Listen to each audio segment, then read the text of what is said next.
Hey, let's test out the audio. How's everyone going? If you can hear me, type something in the chat. And we'll start in about 5 minutes.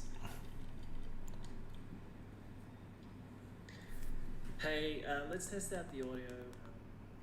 How's everyone going?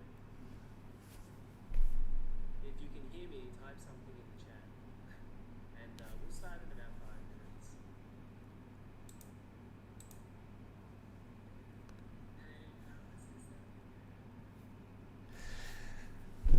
So we'll just wait for a few people to come in. I don't mind if there's less people because this is the first time it's a test stream. So I'm just trying to work out how the whole live streaming thing works.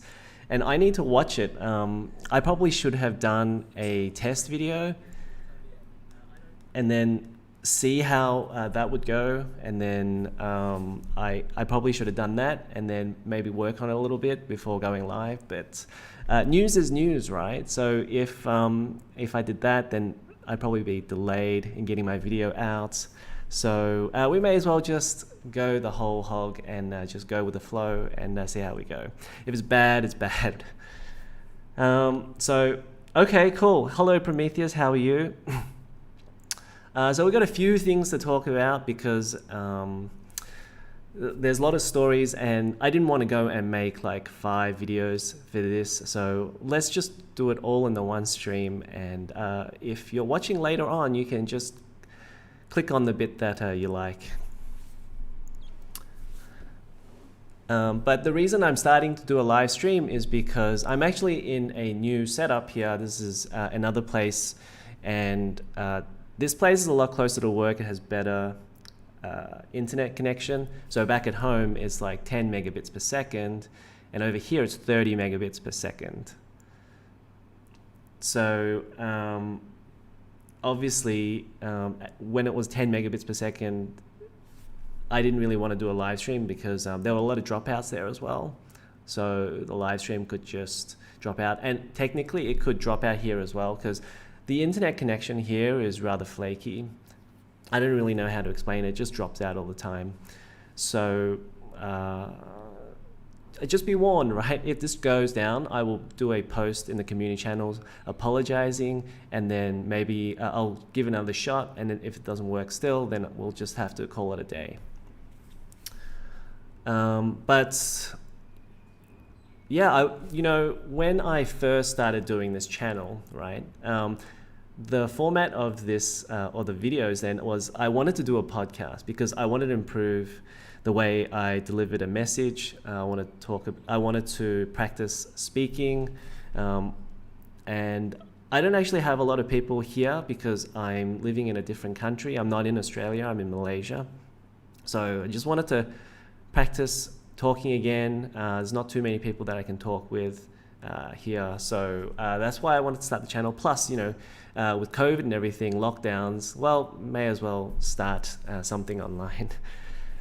But initially it was just going to be a podcast, but nobody watched those 1 hour long videos, and rightly so, because they were terrible and nobody should go and look at them. I only leave them up there just to see how far I've come. So I think, yeah, so, but because I got so many stories here, maybe we can do a live stream from time to time. I don't know how often I can be here, but I did buy a new computer to put it here so that I can do things like this, do videos, a lot of distractions at home, a lot of noises and things. I'm sure you hear it in the videos, and here it's a little bit more quieter, although I do have the aircon back there, otherwise it'd be too hot. But we'll probably start soon. How many people we got? We got 3 people. We can, if you don't mind waiting, you guys, we can start at, well, my time would be 12 o'clock, so in about 10 minutes. But actually, you know what? I think we should just go. People are going to watch this later on anyway. So, and it's very late. I'm sure in the US it's pretty late, and maybe really the only people that can watch this are people from Hawaii. Maybe they're sitting down at dinner and, it's a good time for them, but for everybody else, it's like midnight. Okay, so what are we going to talk about today? So I've got a number of things. We've got, so Jim Ryan actually did a interview with GQ. So I think GQ is like a lifestyle magazine for men, maybe for women as well. But funny that I guess, you know, they wanted to go mainstream. So they wanted to hit GQ or something like that first. But he talked on a whole range of issues, PS5 VR2. So really just making a small announcement. I guess they're going to announce something bigger. And actually they've got a blog post about this on their official PlayStation blog. So go and check that out as well. But we're going to talk about PS5 VR2. I'll give you my thoughts on VR in general because I have an Oculus Rift S. What else? Okay, so we've got Gran Turismo 7. Now, I'm a big fan of Gran Turismo. I haven't played it for a while, but big fan of Gran Turismo. And honestly, I thought that was one of those games where I thought that would come out. If it wasn't last year at launch, I thought it would come out this year, early this year for sure. Because it looked done compared to everything else that they showed at their videos, their games lineup videos. That looked more done than the other games. But it didn't look good. Okay, so we've also got an interesting story about Vampire Bloodlines 2. I'll save the details for when we get to that story. We've got Diablo 2 and Diablo 4. Now, I've only got a story for Diablo 2, but it seems like they mentioned Diablo 4, so we can talk a little bit about that. Big fan of Diablo. And then we'll end it with some hardware news. So we've got the RTX 3060. I've got my thoughts on the RTX 3060. As you rightly know from my last two videos that I did about it. And also, we can have a little bit of a talk with DDR5. Okay, so let's go ahead and talk about PS5 VR2. And GQ has an article about PlayStation's Jim Ryan saying, we're making a completely new VR format for PS5. So this is basically their announcement, and a lot of it will just be PR talk. So they didn't really say much, and all they really said was that it's going to have a new controlling device or a way to control the games, and also that it's going to be an easy single cord setup. Now, that's my beef with VR in general. So with Oculus Rift S, that is basically a one cord setup. You have your display port, I think your USB, so two cords then. But still, the most annoying thing about VR for me personally, and making these hot takes now, but is the cord. The cord is the most annoying thing, and I don't know how much it would actually change the game. But I know that it's kind of annoying to like play VR to begin with. So that's the most. I wish they went with something like Oculus Quest cordless free, cordless. So I think that is a bit of a mistake. I hope maybe they can get rid of it, because when you think about it, right, Wii U perfected the cordless setup anyways, and that was 10 years ago. So do we really need a cordless setup for something that is streaming? Surely they can get the latency down, because Wii U can get the latency down. Obviously, I'm not that deep into how it all works, but I wish they went with like the Oculus Quest route. Okay, anyways, let's see what Jim Ryan has to say. And we'll go back to the PS5 stock, by the way. But we're talking about PSVR, so let's just talk about PSVR first.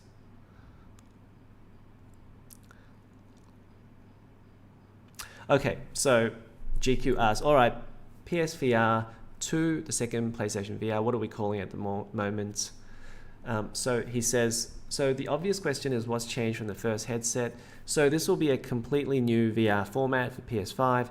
PlayStation considered VR as a strategic opportunity and a big innovation story. We think that there are two themes that you're going to see: us capturing the technological progress that has taken place since the present VR system came to market, and a considerable amount of lessons learned.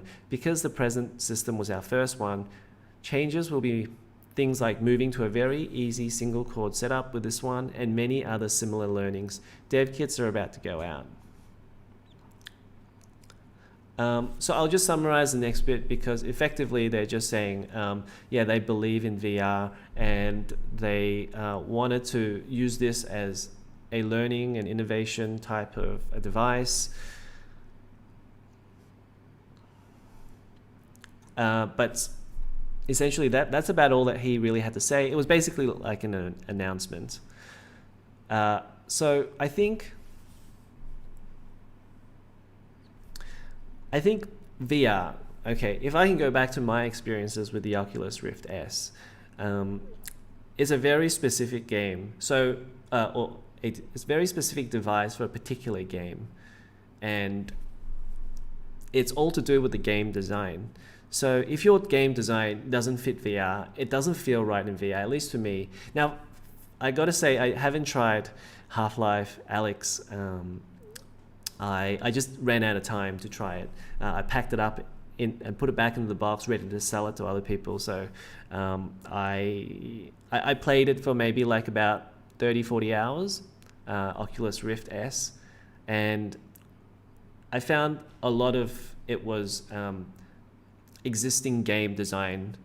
So we really need VR to develop how to design these games first, because I think a lot of these developers are still using old design philosophies and then shoehorning that into these VR games.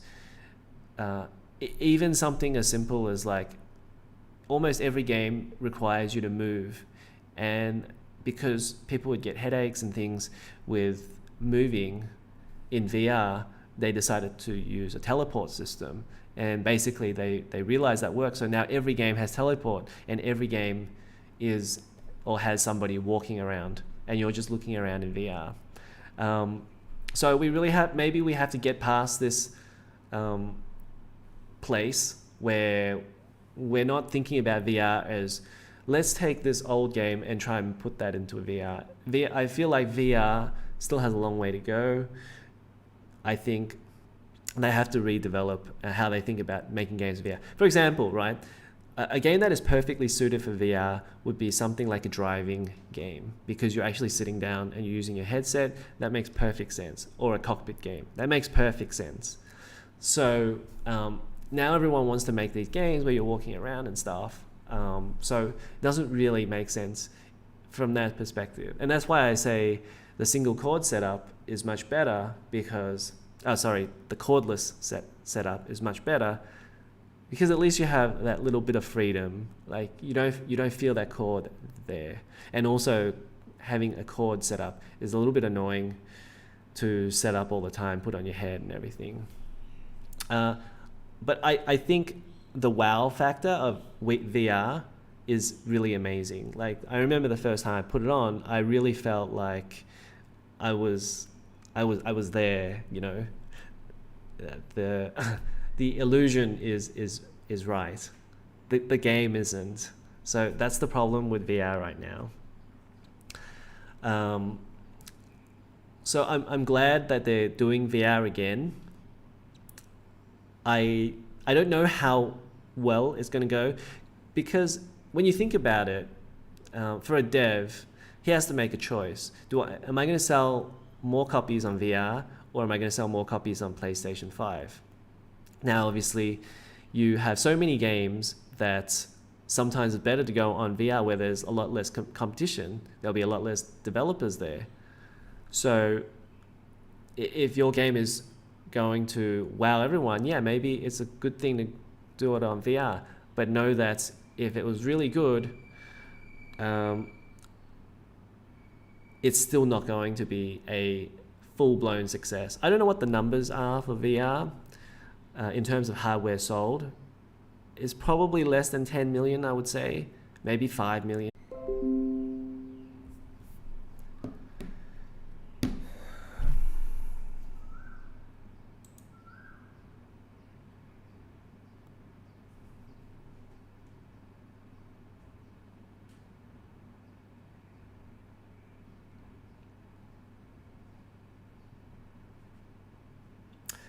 Are we back?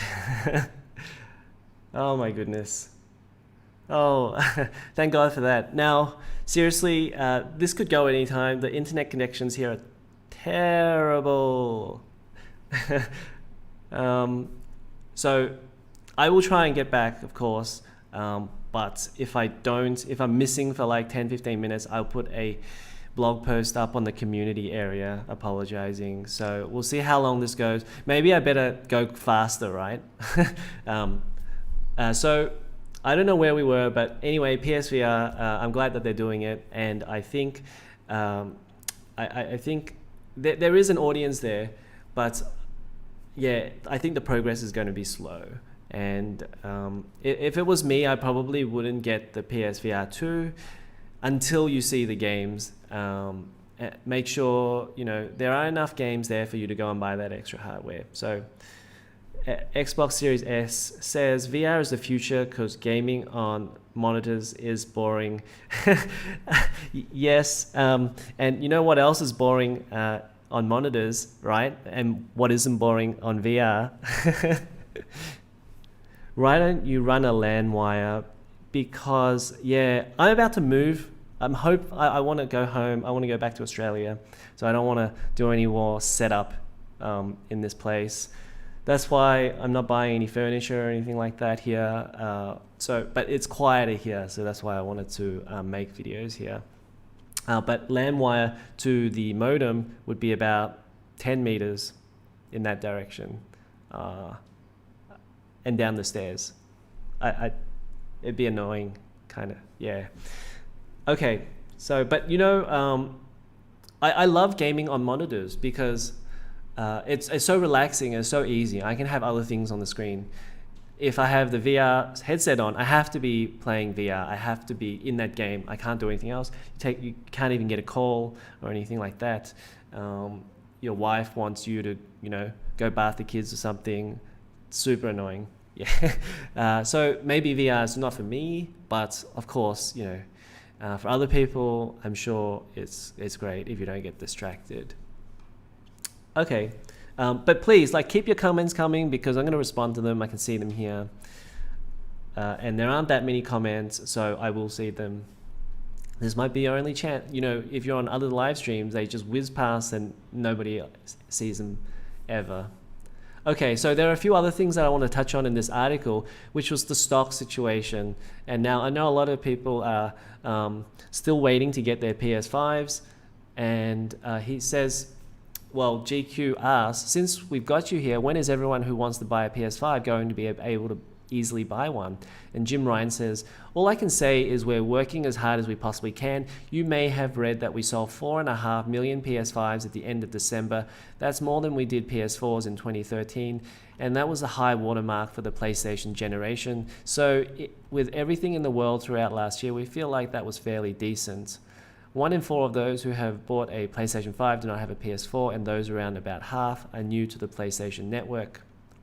Okay, so 4.5 million PS5s. Now, I got a lot of stick for my previous video. You could go back and check because it's pretty hilarious. Because for the last 6 weeks, everyone told me that my video about the PS5 stock or the PS5 price being excessively high and being scalped, and I said that it was going to be over soon. Obviously, it's not over. People are still having to buy these PS5s at really high price. I think it's like $800 at the moment. But yeah, the price did not go down to what I expected it to go. Obviously, I was wrong. It's fine. It's an analysis video. It's a speculation video. But I was going off the fact that they're going to have 10 million units out there. And even Jim right now says they sold 5 million in December.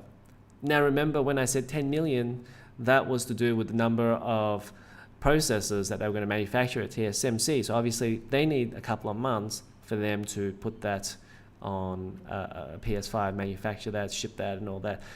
And I reported a lot on the number of issues right now. There's COVID, there's the container shipping issue, there's just no containers anywhere. There's so many issues, scalping issues. So I think 4.5 million, they did well. Now, the reason why I think the price has gone back up and I don't have any proof, that's why I didn't make a video about this, is because I think in that video, I said that, and this was from Daniel Ahmed, who's an analyst at Nico Partners, he said that Sony were using air freight to move their products. So it could be other things as well, but it was probably mostly PS5s. And they said they had booked 12 weeks of air freight, and that was going to last till the end of the year. Now, whether they renewed that, I guess maybe they didn't, because there's been a lack of stock for US. But I think also they probably wanted to ship to other countries as well, because there are a lot of other countries waiting. And they're balancing that, I think. They want to get more units to the US, obviously, because there's a scalping issue, but they know the numbers. Like, if it's only 10% of units scalped, then, you know, yes, it's bad, but they're still getting 90% of the units to other people. Now, how do we know that? Because they already know, like, they look on eBay, see how many units have been sold there. They look on Facebook Marketplace. They look on StockX. They know the numbers. They know exactly how many they sold. So if that's a small number, then maybe they're like, okay, we're going to ship units to other countries. But I would think that if it was, the scalping was a really big issue, then they would be putting more units into the US. I mean, it doesn't make sense for people to be buying these at like $1,500, $2,000. They want to get as many units into one place as possible. And they've done that with like previous launches as well. Like they don't, you wouldn't have a worldwide launch. It wouldn't make sense to put all your units out everywhere. You're better off concentrating your units. Otherwise, you know, everyone is just going to scalp these things. At least that's what I would do anyway, if I was like the CEO. Okay, what else did they talk about?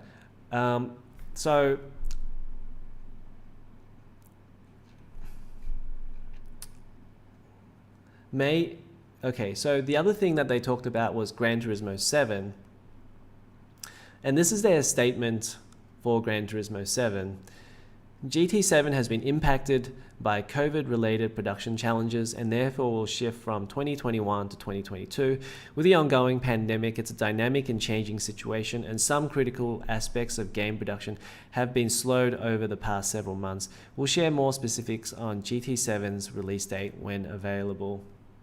Now, I want to talk about this because GT7 was one of those games that looked more ready than those other games that they showed. They actually showed gameplay. They had a trailer which was like pretty much done of Trial Mountain. I think that's, I mean, how long has it been since we played Trial Mountain? Maybe like about 10, 15 years.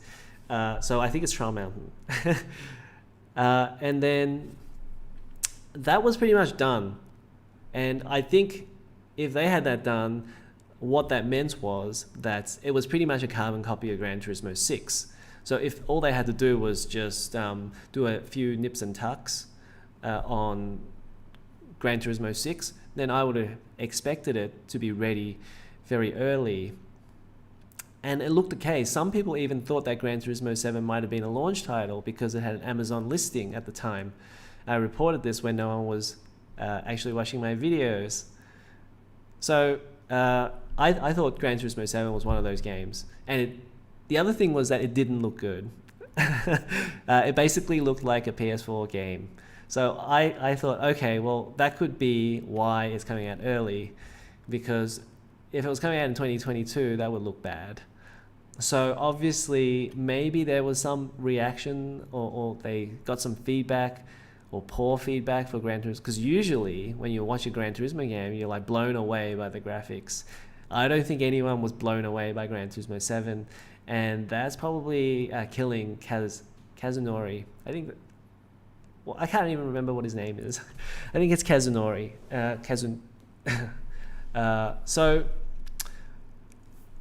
thought Gran Turismo 7 would be ready in time. Now, I think because it didn't do so well in terms of feedback, then obviously they decided to delay it. Which wouldn't be a Gran Turismo game. It didn't get delayed, so they obviously decided, okay, well, we can just like, maybe we'll put out Gran Turismo 7 Sport beforehand, maybe put out like a couple of tracks, and then next year we're going to put out like the real Gran Turismo 7.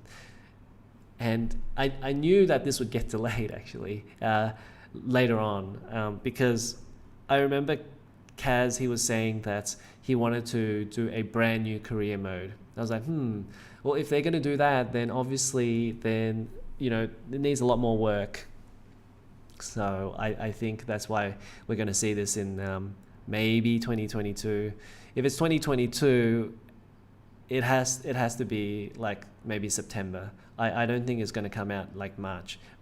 When it comes out earlier in the year, it's usually games that probably should have come out the year before, and then they just need an extra 3 or 4 months to polish it off. And I think GT7 would probably be one of those games where they said, screw it, we already said we're going to delay it, so why not? We get a full year of production, 2021, and then 2022 we're just going to do minor adjustments and make it better. Now, that period of time actually takes a long time, you know, doing all the Q&A stuff. I think a proper Q&A, it's got to be like 3 or 4 months at least to make the changes. It's super annoying when you hear a lot about like QA right at the end of the schedule, and then they give it like 1.5 months, 2 months, and then they produce the fixes after launch. That is super annoying. Like,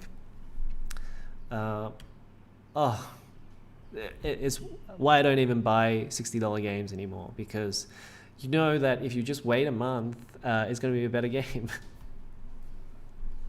Okay, so I think that's about all the key elements of this article, and you guys should go and check that article out. I'll leave a link in the description later on, but it's from GQ. You type in GQ and well, type in the title there, PlayStation's Jim Ryan, PS5 VR, you'll get the article. Okay, let's move on. Also, if you want to read more about PlayStation 5 VR2, there's a PlayStation blog post, so you can go and check that as well. But really, it doesn't really say so much. Most of it is just PR spin. And the only thing that they tell you is that there's a new VR controller and that it will be a single cord setup. Okay, this is a super quick one from Jason Schreier. He says that God of War won't be coming out this year. I know a lot of people thought that God of War was going to come this year.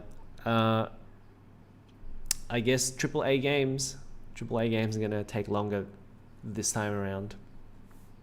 And no matter what Mark Cerny says, okay, he's there to sell you a PS5 when he talks about the hardware. So if he says it takes 1 month now, yeah, it does take 1 month to get the game up and running, but there's just so much more work with so many more assets and things like that in the game. It's just going to take way longer to get AAA games this year. And I might as well add quickly, that's why Jim Ryan said that they want to bring out more PS5 games or PS4 games to PC. So that was something else he said in that GQ article. He wanted to bring more PlayStation franchises to PC, which is a good thing. Get your games everywhere, doesn't matter how, just put them on all the systems and do it fast. Right, so here's another article which I thought was super interesting, because this one was delayed last year, and now Paradox is going to pull the plug on this developer. And so the article says, or the headline is, Paradox pulls Vampire the Masquerade Bloodlines 2 from dev, cans pre-orders. Now, cans pre-order doesn't mean that they're going to stop the game or stop development on the game. They're just going to get a new developer. So they still believe in the IP and the basic idea or concept of the game, but they obviously have found whatever they've made, this dev made, has been unacceptable. Or maybe there's some politics behind the doors. but let's just go with the fact that it wasn't a very good game, because if it was a very good game, then no matter what the politics are, I'm pretty sure Paradox would keep the developer. But because the game was bad, they're just going to get rid of them.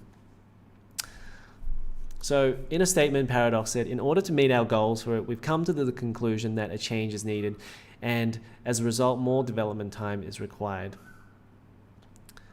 Now, this is pretty serious because I don't know that many developers that would actually can a developer.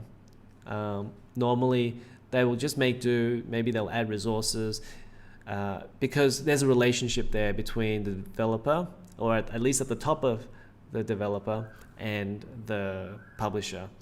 So normally, you know, a relationship thing can be worked out. This game has to be pretty bad if they canned it. Plus, they obviously didn't like the dev. The dev got mad at them for whatever reason, and they said, "Right, this game is bad. I don't like this developer. We're gonna get rid of them."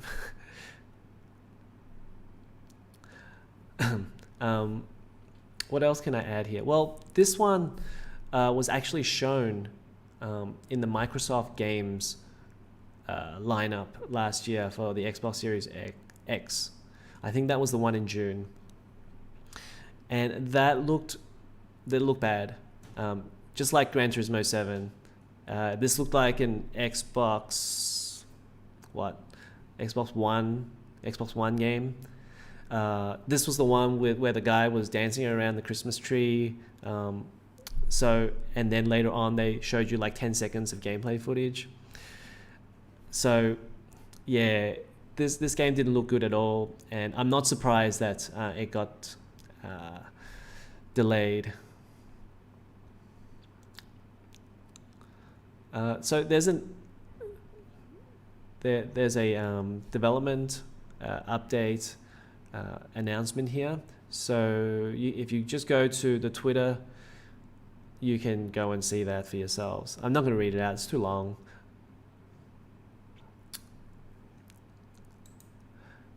Okay, next story. Who likes Diablo? Anyone in the chat like Diablo? Because for me, I'm a pretty big Diablo fan. I played all of them. The only one I didn't finish was the expansion for Diablo 2. I just ran out of time. I finished the regular game, and then I started playing the expansion, and then I dropped it for some reason. But I played all the way through Diablo 3 and the expansion. I wanted to do that adventure mode. I think it's called adventure mode, where you're just going over and over and over again. But again, like, you know, just move on to other games, right? Okay, so Blizzard announces Diablo 2 Resurrected for PC and consoles. And this was in the rumor mill for a long time. Everybody thought Diablo 2 was coming back. And I don't know why they waited until February to announce this, because they should have just announced this a long time ago. This is basically a remaster. So how long can a remaster get delayed? These type of things should be like maybe a 1 year, 2 year project. So I think you know, that this is something that's everything is laid out already. So it's so easy for them to well, I won't say easy. I would say that there aren't as many unknowns as developing a new game. Okay, so here are some details about Diablo 2 Resurrected. It says includes a remaster of the 2000 original game and 2001 Lord of Destruction expansion with high resolution 3D visuals and Dolby 7.1 surround sound. It's due out later in 2021 on PC, Xbox Series X and S, Xbox One, PlayStation 5, PlayStation 4, and Nintendo Switch. So maybe that's why they've taken a long time to do it, because they're doing it on like basically every platform. And notice there's no Stadia there. So I think, yeah, maybe Stadia, well, I guess it's a competing type of platform. And on PC, they want everyone to go to the Blizzard launcher. Hey, Damon Crusher. Yeah, it's basically if there's really only one action RPG.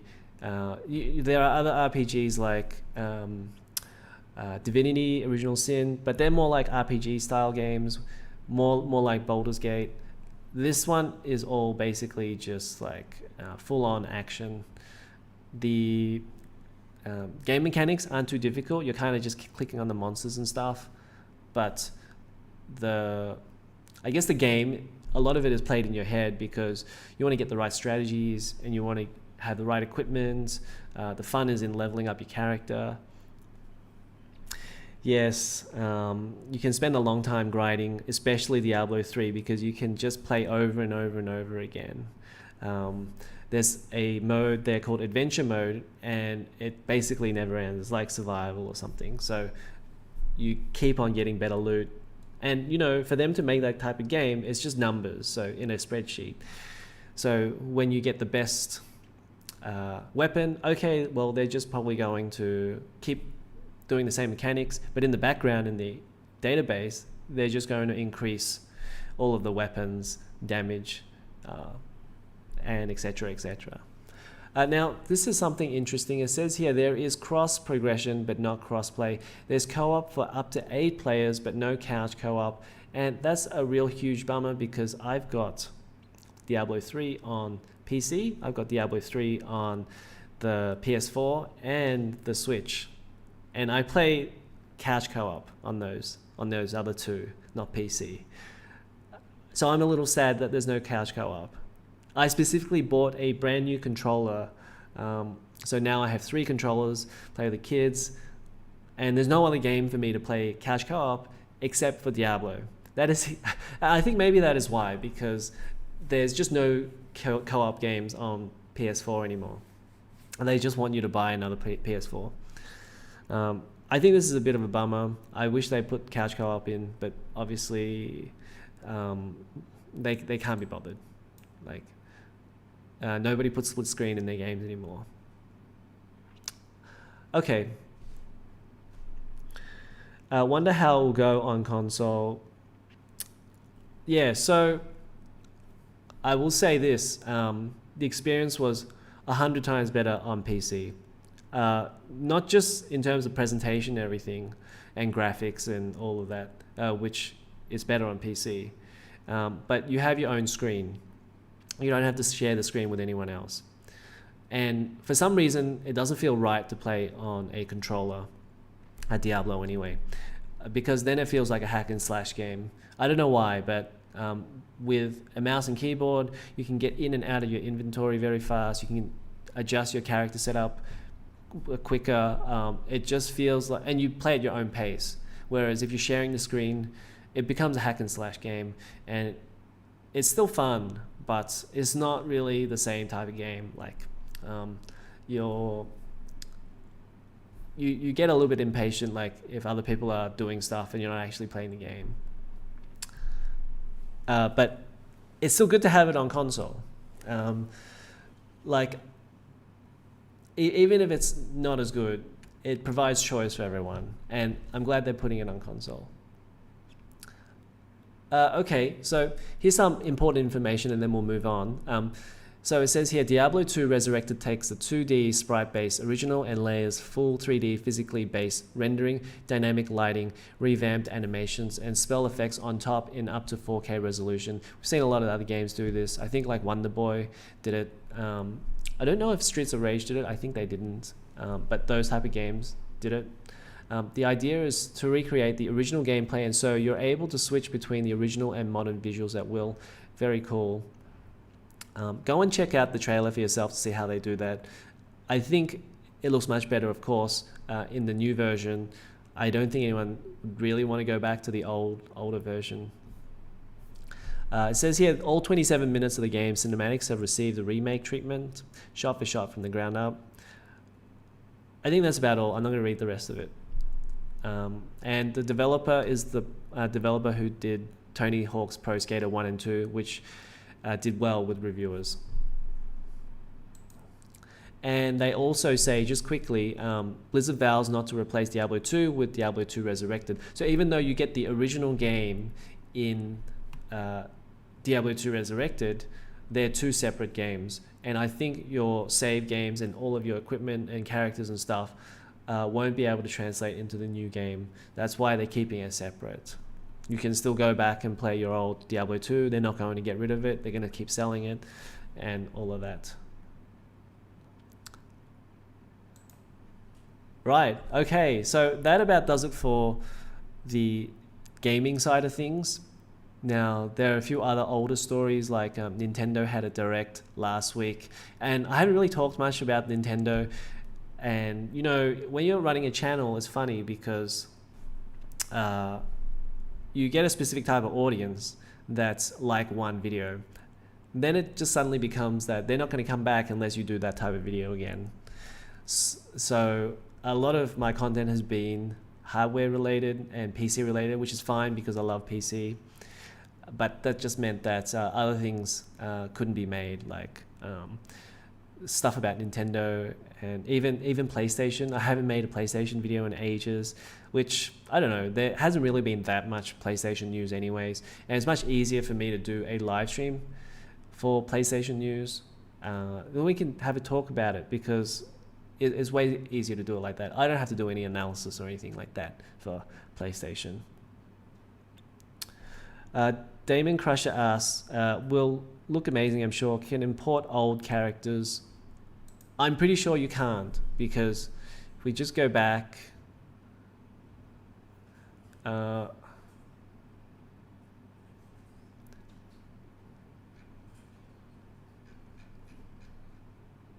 okay, well, it doesn't say, so I'm not going to say either. My guess is that you probably can't import your old characters. That's my guess. Okay, so where was I? Yeah, so, but there is some hardware news here, so that I thought I would cover. And I thought this was interesting, and we'll only touch on it briefly because I've done a lot of RTX 3060 stuff already. You can go and check those videos out on my channel.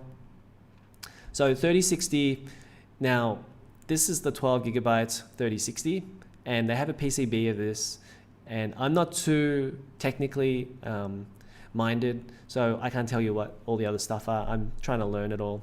But essentially they have 6 positions for the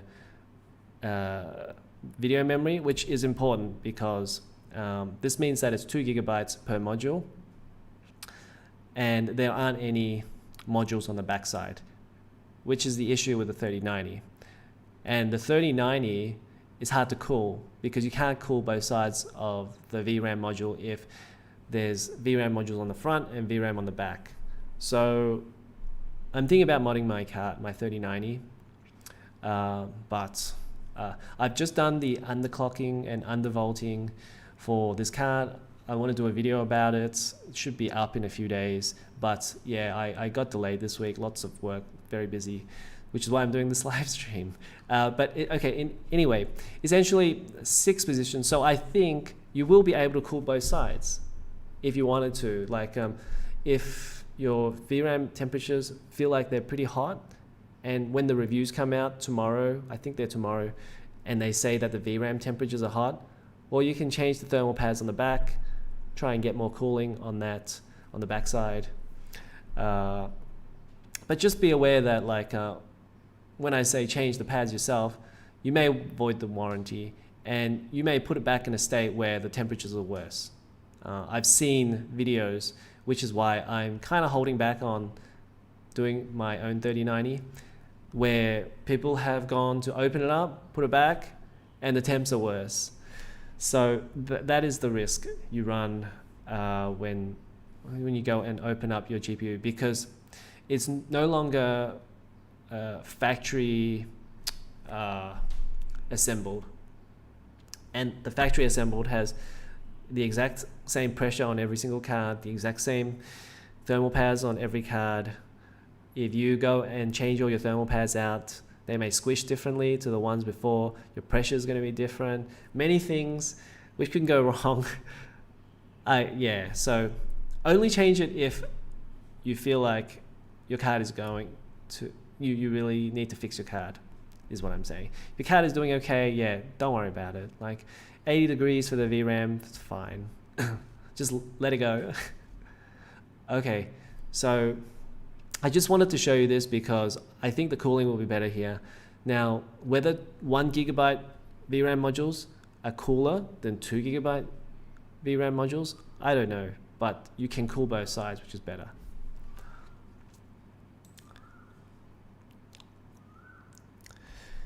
Beast the Monster says, I heard that change in torque on screws will affect temperature a lot.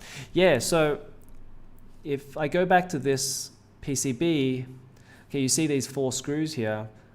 So you're actually screwing down the heatsink on this, and the screws are actually spring screws. So they have a spring in them, and you want to tighten it enough so that you get the proper amount of pressure, but it's actually the cold plate right next to the GPU. And I was watching a Gamers Nexus video yesterday, and they said, you don't want to put so much pressure that you break the silicon. Yeah, because it's silicon, it's glass. So if you put too much pressure on it, it's going to snap or crack. I don't want to scare off anybody from wanting to do a mod. I'm just saying that there are precautions when you go and screw this down.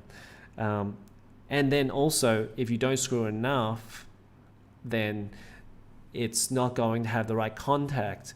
And if you put too much thermal paste, I saw somebody put a lot of thermal paste on, and that may reduce some of the thermal conductivity, because it's always better to have metal on silicon, right? And the thermal paste is really just there to close off the minor gaps. So if you put too much, maybe that's going to affect how warm it gets. Many factors when you go and screw it. That's why they put that void warranty sticker on top of that screw so you don't mod it. So I don't know, like for me, I want to mod it, but like I'm also a bit concerned about doing damage to an $1,800 card. For a $200 card, okay, whatever, I'll change it, right? And this is like supposed to be a $329 card, but it's going to be $600, I think. $600 for a 3060. And remember, $600, that's more than a 3070 was supposed to be, more and close to a 3080 MSRP.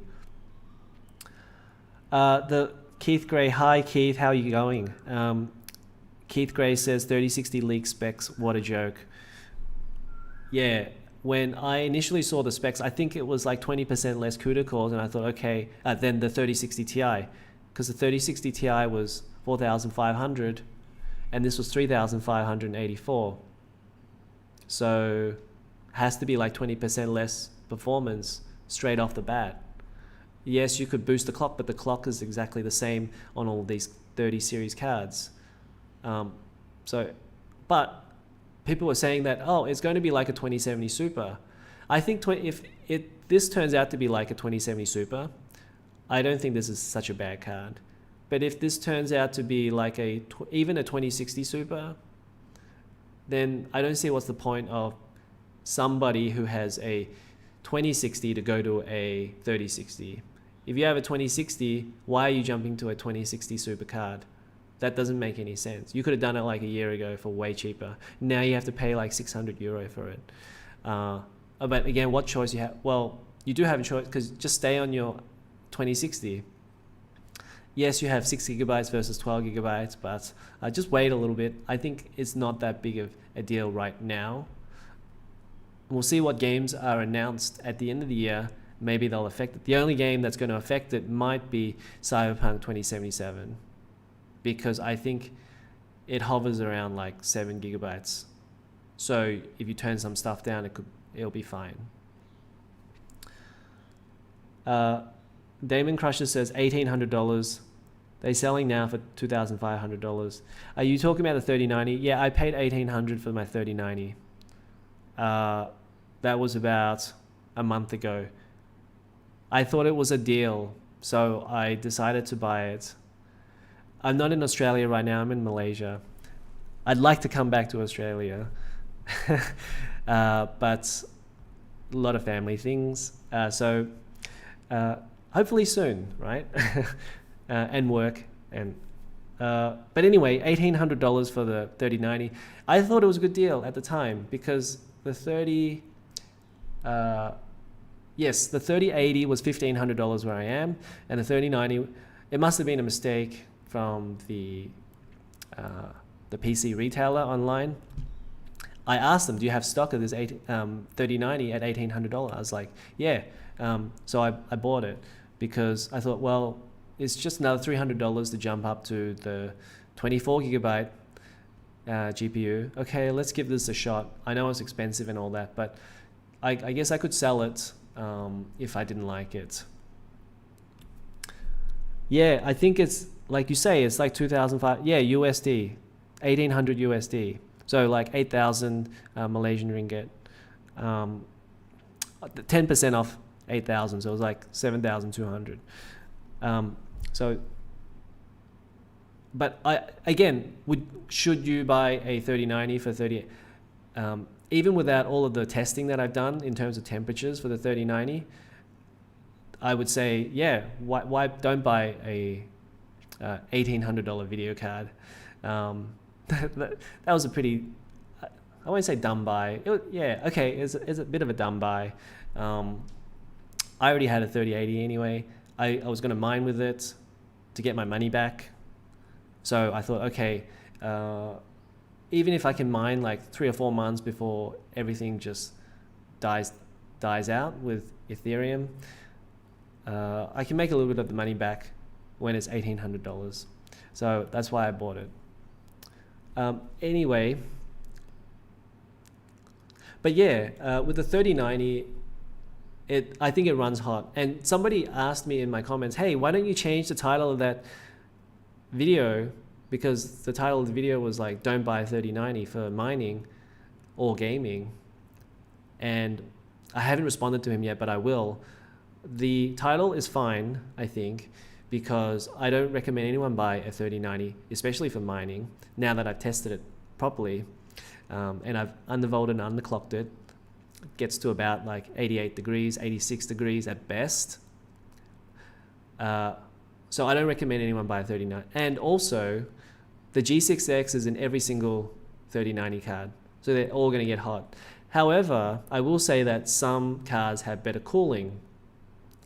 So like, I know that the Aorus Extreme is 4 slots because the heatsink is really big. So that could have better cooling. The Asus ROG Strix probably has better cooling. But nobody's really confirmed to me, okay, I have an Asus ROG Strix 3090. The VRAM memory temps are like, 80 degrees in mining. And I cranked up the hash rate. Oh, sorry. Yeah, I cranked up the power to get the hash rate up. And no one has said, so if you maybe like if somebody says that, then but then yeah, I still wouldn't change my mind. I don't think anyone should buy a 3090, but there are some exceptions with every case. Damon Crusher says the 3080 mining is okay. Yeah, I think the 3080 mining, I have the Palette Gaming Pro 3080. I don't know how many different types they make, but the Palette 3080, whoops.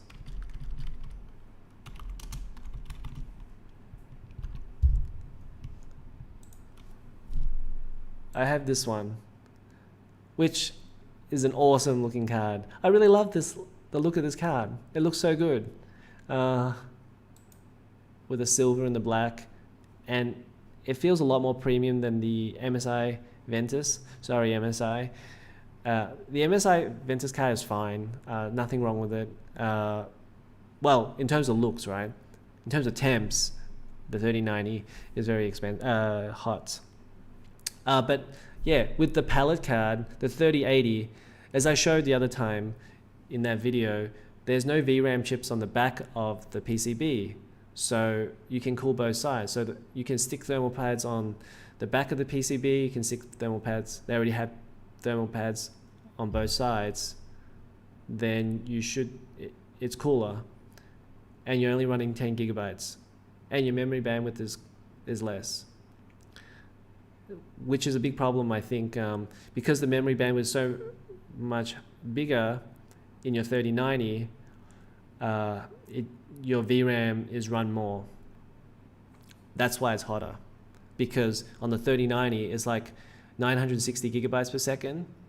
On the 3080 is like 780 something, 8 gigabytes per second. That's why it's a little bit hotter on the 3090. It's like 10 degrees hotter, which is going to be a problem for some people, because where I am, I don't want to leave the aircon on all day when I'm mining. I want to leave the aircon off, and even though the ambient is like 30 degrees or warmer, I still want to mine with it. So that's why the 3090 is a problem for me, and I'm sure a lot of people will also have the same problem. Now, if you're in the North Pole, then I guess it's not going to be that much of an issue. You're going to be 30 degrees lower, so 3090 is not going to be a problem. Hey Vincent, how you going? Yeah, so 3080 mining with this card, I underclocked it a little bit. I think I underclocked it a little bit, and I got 80 mega hashes per second, and I got 80 degrees temperature, which is the level that I want to keep it at. If I left it on default, I think it would be about 90 something. And I think 90 is too hot to run all day. That's my personal opinion. And even in that video, I actually showed that Eagle's Lab, they thought that 120 degrees would be when the silicon died. So seems like there are a lot of experts, more expert than I am, that say, okay, 120 degrees is really the limit. I think NVIDIA is cutting it a little bit close if they say they're going to cut it off at 110, even though it's not going to die. Well, that can't be really great for the silicon, and no one really wants to run at 100 degrees. If you go back to all of those Gamers Nexus videos where they're talking about VRAM temps, even on the PlayStation 5, anyone watch the PS5 where they did the teardown? 95 degrees on their G6. So, and then even then he said that was kind of unacceptable for him. So I think, yeah, if the 3090 right now, I have to underclock it by a huge amount, and I'll reveal that in a video, in my next video. But I had to undervolt, underclock, and just to get the temperatures down to 88 degrees. And the hash rate is about 95 mega hash per second. Vincent says, how is your 3080 temp when mining the VRAM temp? Yeah, so I was just talking about that. For 3080, so my hash rate is 80 mega hash per second. I think I underclocked it a little bit. And then the temperatures are about 80 degrees. And it's not an aircon room, so it'll probably be like about 28-ish degrees here. Because I don't want to leave the aircon on all day. It's bad for the environment. So I think the 3080 is okay if you underclock it a little bit. Yes, you're not getting the full hash rate, but that's okay. Like, I mean, I'm not a professional miner. I don't really. Yeah, so I ran it at a lower power limit. I don't remember exactly what it was.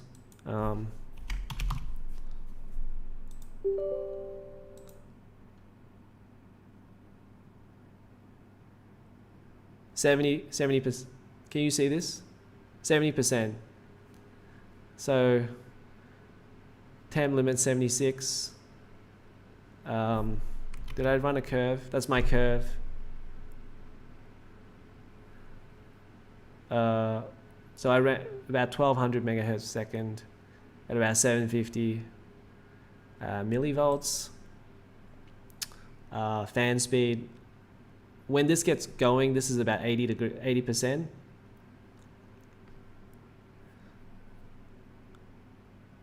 Yeah, just keep, I think for mining anyway, I think temperature is a little bit more important, at least for me anyway. If you're a gamer miner, you don't want your card to die, then I would probably just reduce all of your settings until you're happy with the temperature. So that's what I'll go with in my next video. Steven, how you going? Steve, yeah, so the 3090, I needed to underclock it more because I wasn't happy with the temperatures. I think with the 3080, I don't know, I guess it depends on the card that you got, because the way the cooling is, it's all tied together in the same heatsink. So if it's on the same heatsink, if you lower the GPU core, then your VRAM module's temperatures also decrease as well. And I mean, obviously it depends on your tolerance of how high you want your temps to be. So I think in the default state, it would be like maybe 90-ish degrees on a 3080. So I'm happier with 3080 at about 80 degrees. So that's why I've undervolted it, of course. And then when it didn't get to the temps that I desired, I had to underclock it and like turn down the power limit and all that sort of thing.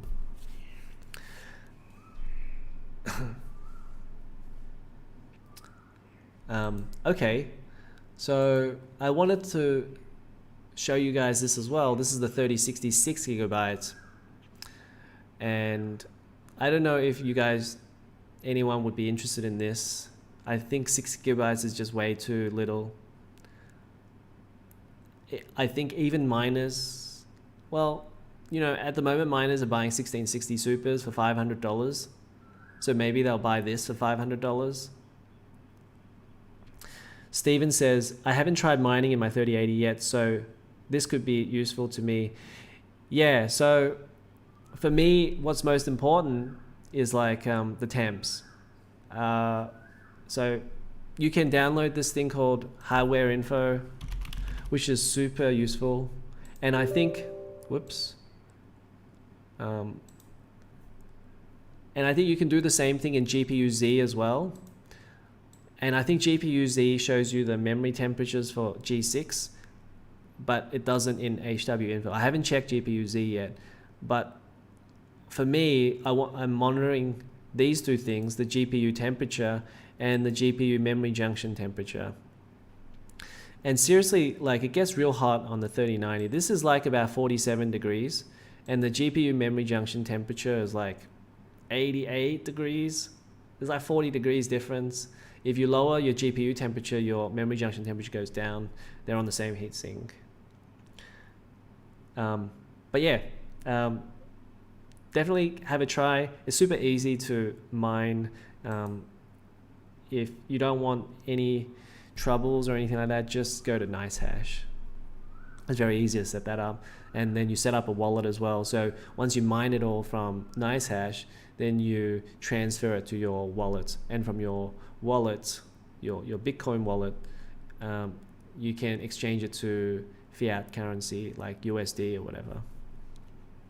Vincent Dong says, don't buy a 3060, bad performance in game and mining.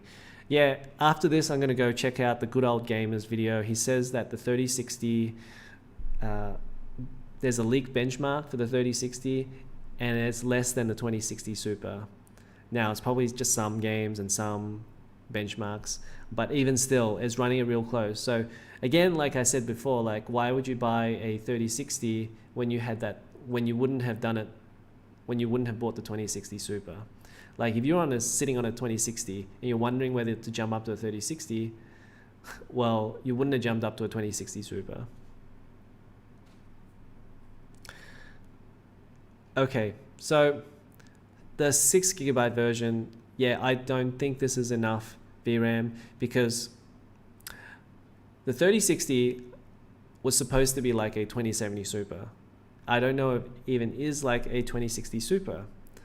And I think even the 2060 Super had 8 gigabytes of VRAM. So I think 6 gigabytes is kind of a real fine. If you're going to choose a 3060, get the 12 gigabyte version. It's pretty simple.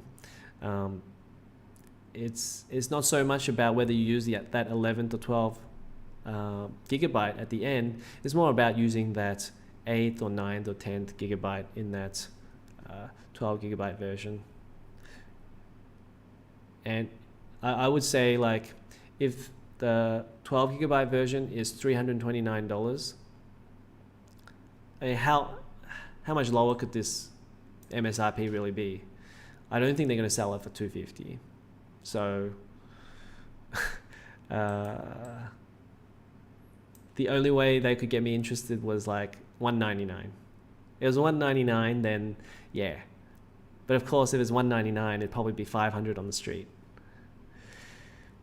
Oh yeah, so the other thing I want to say, and can't be bothered making a video about, is like between the 3060 and the 6700 XT, if you are going to do some mining on the side, then there's a no-brainer decision to get the 6700 XT, because the 6700 XT is like a 2080 Super. So yeah, and I don't know if I mentioned this before on a video about the number of RTX games or ray tracing in DLSS. There aren't very many RTX games.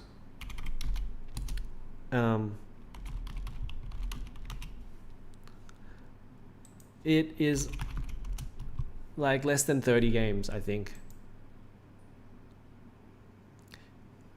So I think Jensen sold the possibilities of ray tracing to us once again. He did it 2 years ago, and now he's kind of done it again. There's just not enough ray tracing games for ray tracing to matter. And if Nvidia want to blacklist me, they can go right ahead and blacklist me, because they're not giving me anything anyway. Anyway, so Battlefield 5, okay, Bright Memory Infinite, Call of Duty. I don't think, even on Call of Duty, like, what kind of ray tracing is there? It's just shadows or something like that.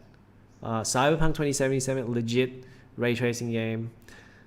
Dirt 5 is like a little bit, it's not even out on Nvidia anyway. Metro Exodus, Control is somewhere, Control, Shadow of the Tomb Raider, Watch Dogs Legion. So less than like 10 games that are actually has ray tracing, and there's just no reason to buy ray tracing right now. And the other thing I want to make a video on this is like how close, or how much better is ray tracing than non-ray tracing. And after trying both of them out, I don't know, you guys have a 3080, right? You let me know in the comments like what you guys think of the ray tracing. But for me personally, it doesn't matter. Like, I can understand that it's technically more accurate and way cooler to have ray tracing, but when you're playing a game, I don't think it matters. I think DLSS is important because you can boost your frame rate, but in terms of proper lighting and proper shadows, even the proper coloring of lighting, it's close enough.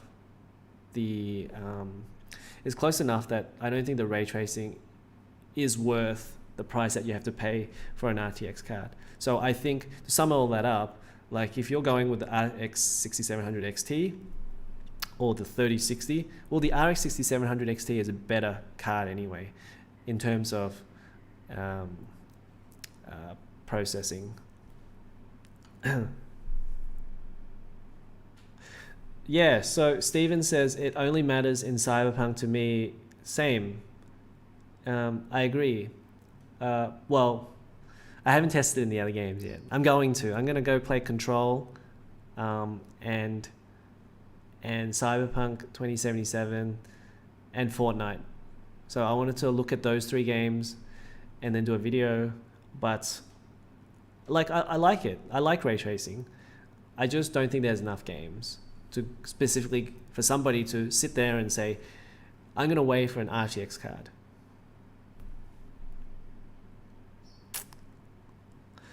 Vincent says, I buy 3080 because of ray tracing. Yeah, all the power to you. You know, if you want to buy, I know you had your 3080 for ages and it's great. Yeah, so as I was saying, I'm not sure if somebody who doesn't have either of those cards should sit there and wait for these RTX, because I did that for 4 months. I sat and wait for an NVIDIA card because I had a G-Sync monitor and I had to get an NVIDIA card to use G-Sync. And if you don't have that issue, if you just have any old monitor, I don't think RTX is worth the money you have to pay for it.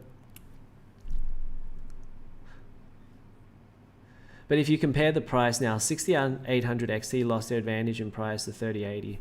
Yeah, of course, it all ends up depending on the price and what's out there. So if the 3080 is the only card out there and you can't get the 6800 XT, yeah, of course, go buy the 3080. Still an awesome card.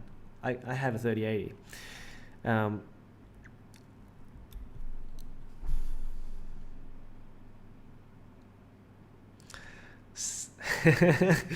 Stephen Hart says, Control has mirror finished blood puddles. Maybe I'll change my opinion when I play. It's always funny, like when people give their opinion without having played anything yet, and that's exactly what I did. So, yeah, I apologize. Go and listen to Hardware Unboxed or Gamers Nexus or whatever. They'll tell you exactly.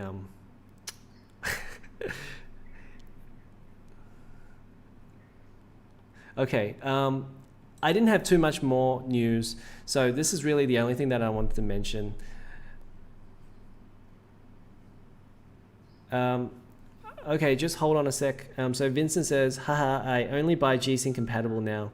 You can switch easily. You mean in terms of the monitor, right? So like the monitor can do either G-Sync or FreeSync. I had one of those old monitors that I bought like 5 or 6 years ago with just G-Sync, and I paid, it's the XB270HU. So it was like the first monitor where you had 1440p, 144 hertz, G-Sync, IPS, all the rest of that, and then and it doesn't work with FreeSync, and I didn't want to throw it away. And it's hard for me to sell stuff here, so I kind of was tied to NVIDIA, which is kind of annoying. Not that it matters too much, because like there's just no AMD cards available anyway, but yeah, that's why I had to.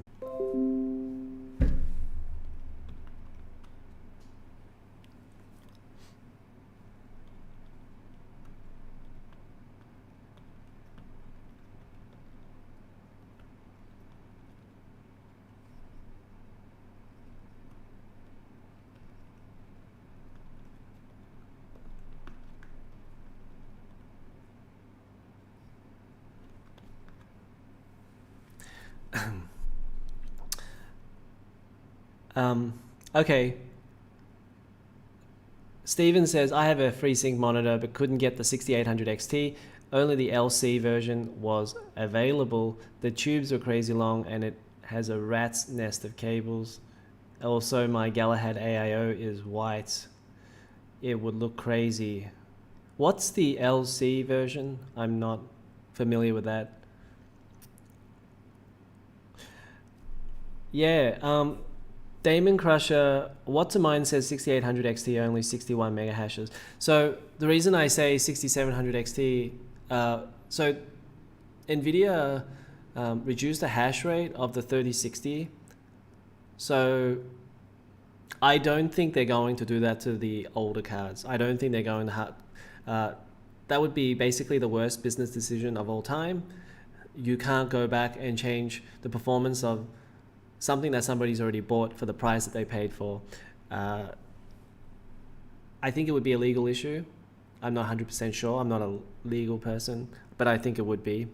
And that's why they wouldn't do it. Although they will probably try to get around that somehow if they think they can make money from it. You got... okay, I see. You didn't get the liquid cooled strix, okay. Yeah, I wonder how much that would have been. So, yeah, AMD hasn't said anything about whether they want to stop mining like Nvidia has done with the 3060. So I think they're more of a safer bet, and they're very happy to steal sales. So I don't expect them, I could be wrong, but the safer option obviously now is to go with AMD if you want to game and mine. If you go with Nvidia, at least with the newer cards anyway, right? They could put this limiter on these newer cards, and I think they are going to, because I think Copite7 Kimmy, he said that they're going to change the device ID numbers on these GPUs. So obviously that means that the driver is going to be able to detect whether it's a new card or old card, and then they're going to put that limiter on. Wow, that's dedication, Steve. 30. I lined up 4 hours one time. That was the longest I ever lined up. But yeah, okay. If you got it for $900, yeah, I would line up 24 hours to get it for $900.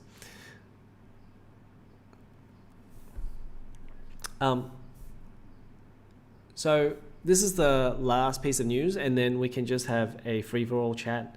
There's only 5 people watching anyway, so I don't think the chat is going to go for too long. But I just wanted to mention that DDR5 memory is coming, and it will probably be out at the end of the year with Alder Lake. And the speed of it is going to be DDR5 4800. And of course, I'm not a tech guy. I'm just a fan of everything. But from what I gather, a lot of this has to do with like bottlenecks in your system and stuff. So I don't think there's that much of a need to go to DDR5 for somebody who's on DDR4 right now. And ultimately, that's just going to depend on games and games using more of the system memory. So I don't think... So I think DDR4 right now goes up to 4,000. Maybe somebody can correct me on that. But most people are probably on 3,200, 3,600. And yes, this would be a bit of a jump up. But again, I think you can go back and look at, say, like the difference between DDR3 and DDR4. And I think maybe there would probably be like a 10% difference. Don't quote me on that. But I think it depends on the games. And so I don't think there's that urgency to get this straight away, is my point. But of course, obviously, if you are getting older, like, then, well, you have to get DDR5. And it's going to be pretty expensive, because even if you buy like DDR4 now, the more expensive speeds, like say 4,000, is really expensive. Like that's why I just settled for 3,200, because to jump up to 3,600 was like another 20% in price.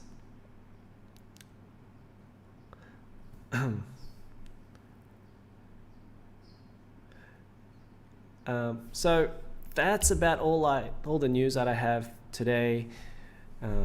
This is kind of like my old show. I don't know if anybody watched any of my old videos. I suggest you don't go and look, because they were all terrible. But basically those shows were where I had some news articles, and then I wanted to talk about that effectively because I wanted to practice or improve my speaking. And so that was the format. I wanted to do like a podcast format.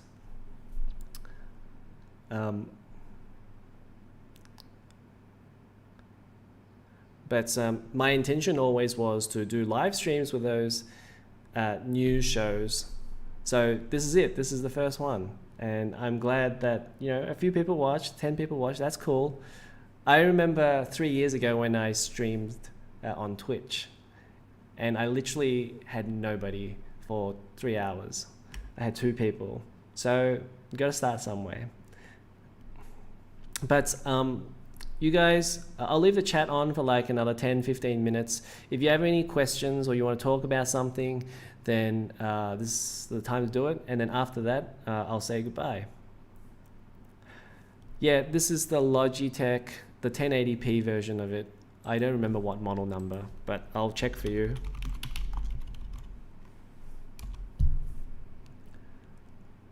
It's the C920.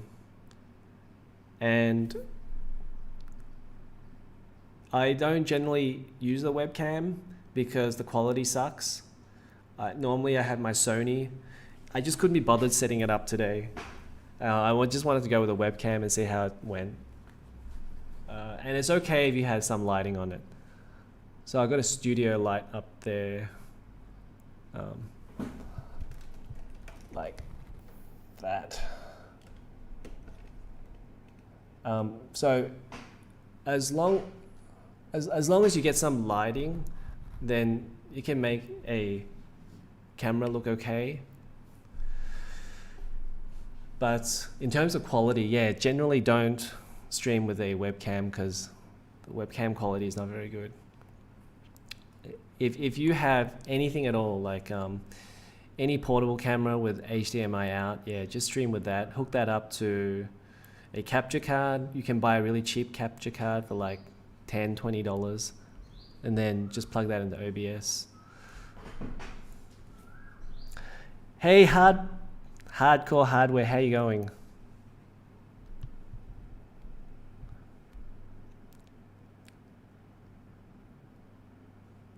Stephen Hart says the DDR5 speeds are starting out lower than the high-speed DDR4, but each DIMM is dual channel, doubling the bandwidth. Yeah, that's awesome. I didn't know that.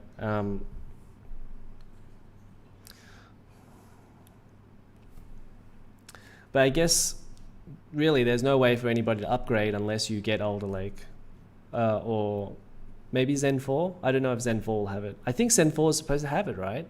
Zen 4 is supposed to have DDR5 and PCIe 5? Is that right?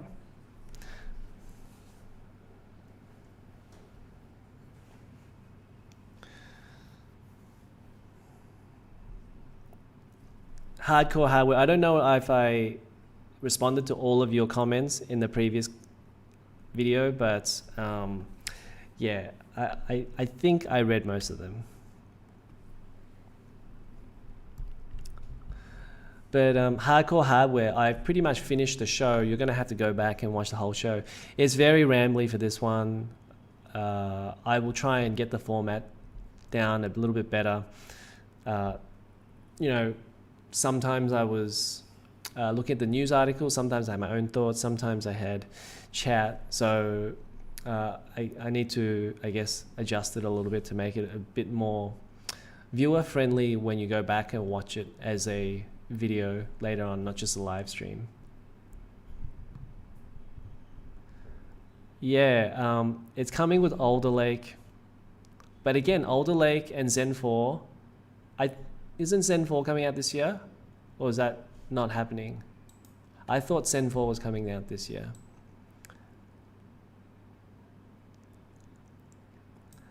But it says here somewhere...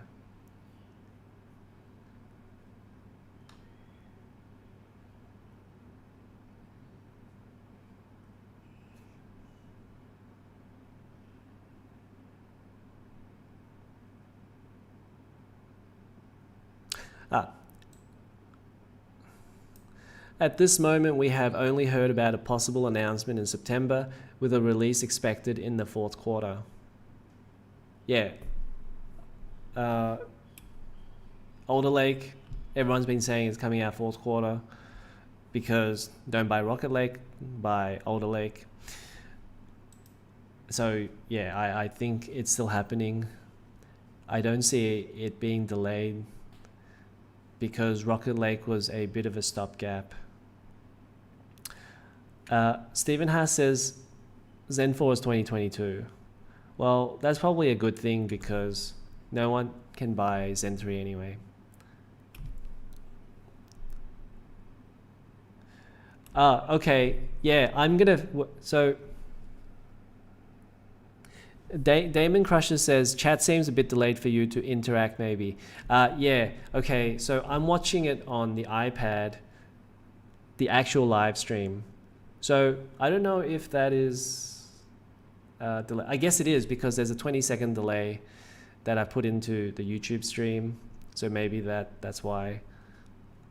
Yeah, so when I interact, it's going to be 20 seconds delayed.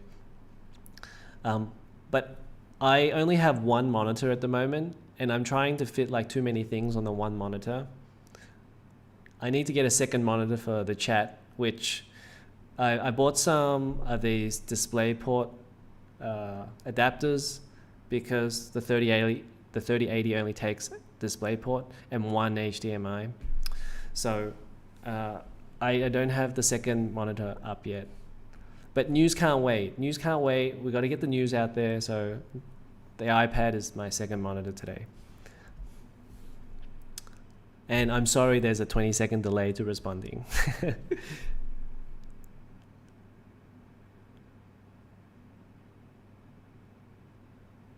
That's awesome. Well, I wanted to get the 5900X. Steven, can I ask how much you paid for the 5900X if you don't mind sharing? Is that just the MSRP? Or did you have to pay more on Newegg?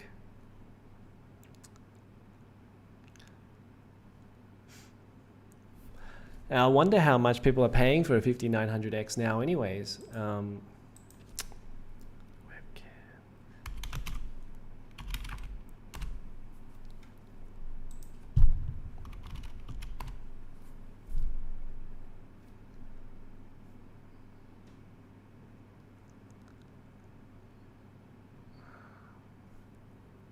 $750. That seems alright to me. I mean, well, compared to like a graphics card, that's only $100 markup, really. I think it was $650.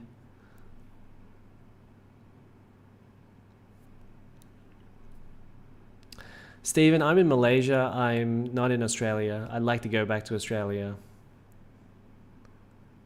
But I work in Malaysia.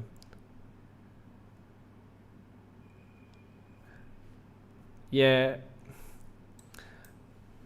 $1,000. I don't know about you guys overseas, but I grew up with the Australian dollar being close to the US a few times.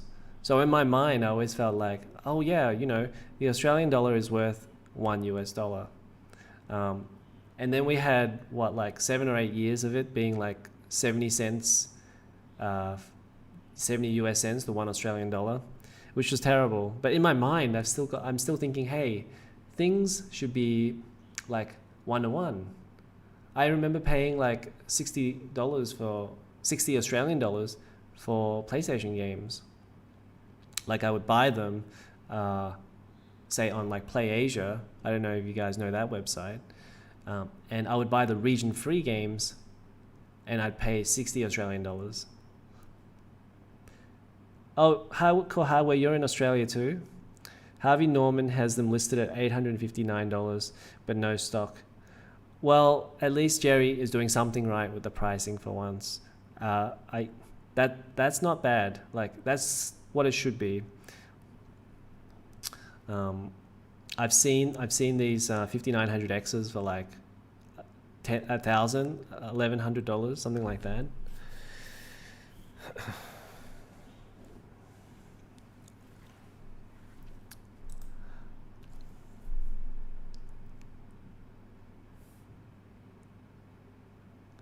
The MSRP on the 5900X is $550. Okay. So it's cheaper than what I remember. I covered it and I don't remember it. It's 1 o'clock in the afternoon, so it's 1:19.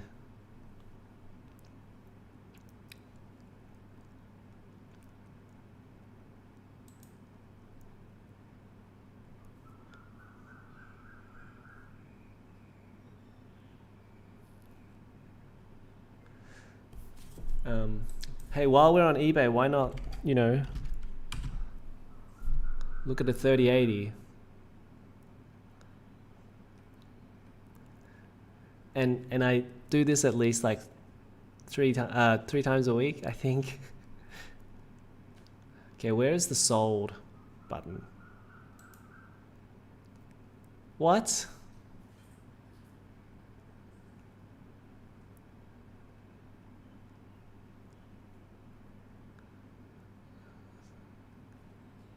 Is this for real? Surely people aren't buying this for $2,000. So this seems a little bit more normal or reasonable, or like what I expected. Okay, that's not bad. Like 12:20 a.m. It's not too late. The streams are going to be really late because like the earliest I can probably get to this location, which is my second location to film videos, is probably about 10 a.m. So what's that? Like 3 hours before this. So it'd be 9 p.m. in Boston. So that would be the earliest I could stream.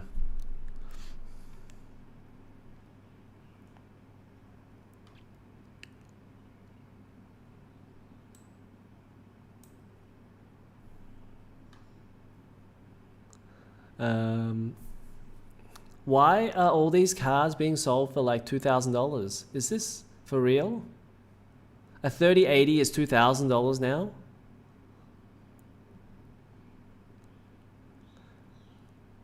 I don't think it should be $2,000 because the Bitcoin price is down now. Like,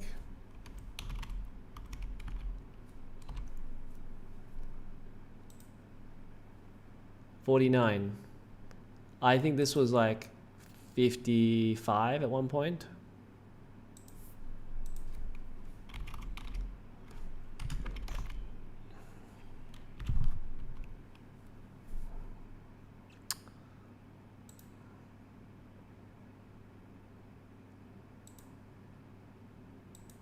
Okay, 56, 57,000 last week. Now it's 50,000. And then these 3080s are still selling for like $2,000, which are pretty much prices from last week, I would expect.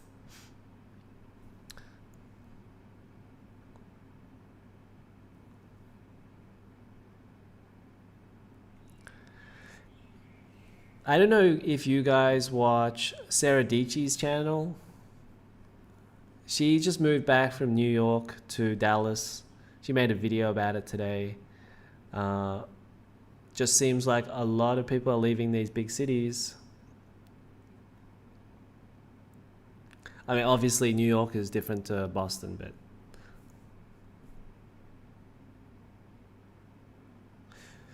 few dudes on Gumtree has some 3080s for around 2,000 Australian dollars.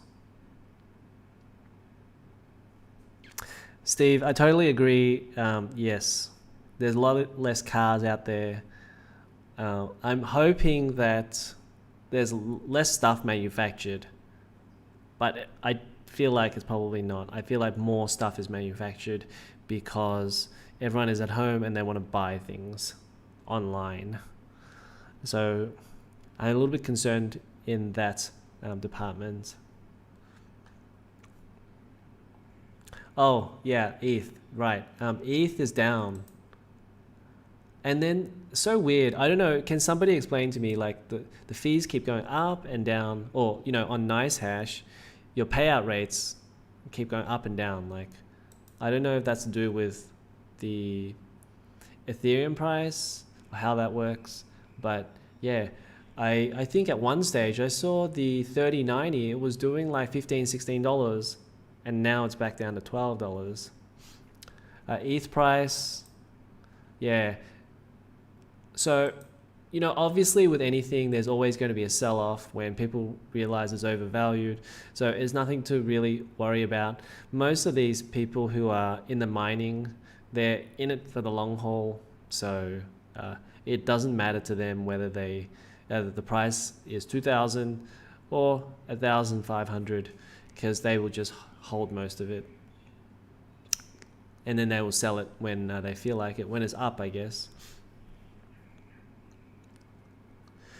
Okay, yeah, I need to research more on that. Like Damon Crusher, you've said ETH fees are very high right now. Only transfer if you need to. Yeah.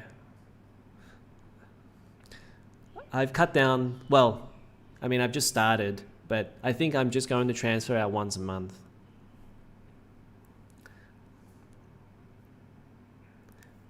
What? Are you serious? $14 for a transaction, that's crazy.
Um,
I don't know if there are new people joining, but the show is basically over. I've gone over all of the news articles that I wanted to talk about. It's pretty rambly show, so I don't know if it's watchable later on. But I will try to make it more watchable next time I do a live stream. Now we're just having a bit of a hangout session. I don't normally put music on. I don't know any music, but I think we're just gonna hang out for like another 10 minutes, and then I think I gotta go. I got lots of other things to do. Gotta clean the house. This is a new place, and I haven't been here for like about 12 months, and the entire place is filthy.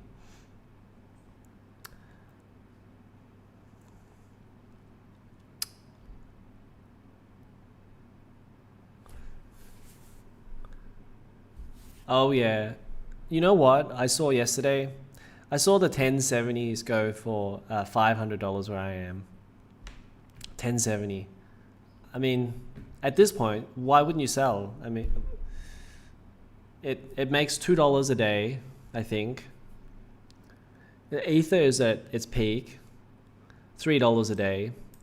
So how long will it take to make that back? Like $500 divided by 3, 160 days. So again, like with everything, 5 or 6 months for you to make your money back, but it's just a waste of time. Like, it's not going to make you very much money later on, so why buy this car for $500? And yeah, 5700, well, at least the 5700 XT, the, where is it?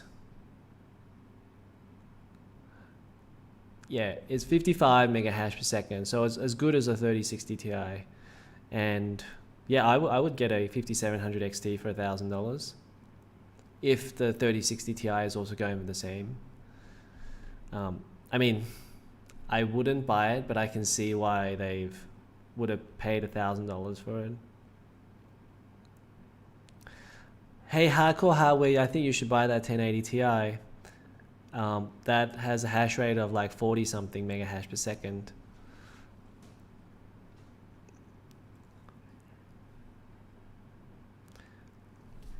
But yeah, I think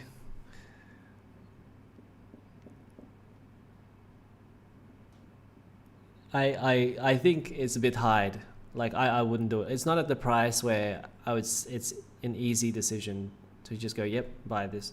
I think it's different if you're talking about the 30 series cars because they could last longer. They could have like 4 or 5 years. But if you're paying the return on investment on all of these older cards, well, they might only last like 1 or 2 years. So it's not as worth it in that respect. Stephen Hart says, can you still use a PC while mining on nice hash like YouTube or browsing? Yeah, you can definitely use it for most of your CPU tasks. I think it wouldn't work for gaming because you're using your GPU at the same time.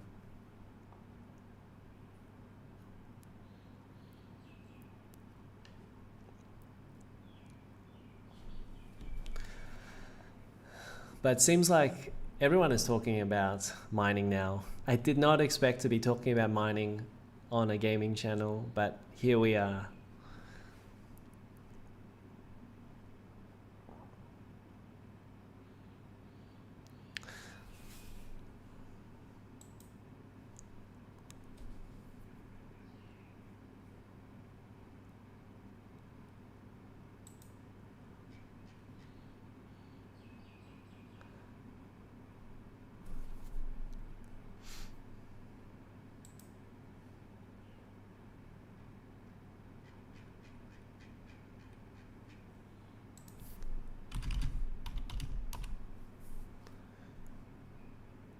$3,000.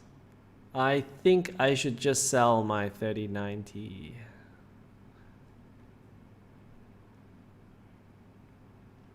Yep, $3,000.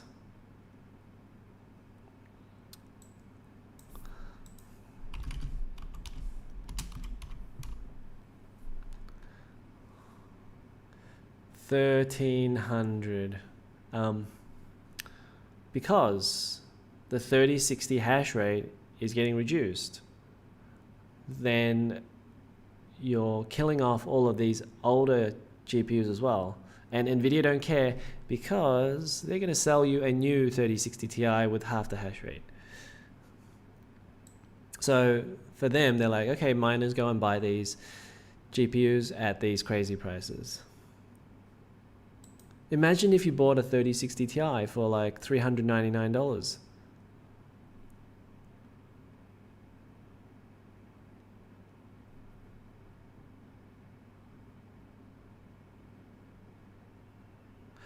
Yeah, so it's hard for me to sell stuff in Malaysia because I don't live. Yeah, sure, I could mail it out. But not a whole lot of people want to spend like $12,000 on a GPU. And it's not a trustworthy, I guess. I don't know. It's a bit icky for me. If I was to sell my 3090, I would ship it to my brother in Australia and get him to to sell it. And yeah, it cost me $100, but $100 when it's $3,000, like it's not really a big deal. Or you know what? I'd rather ship it to somebody in Australia.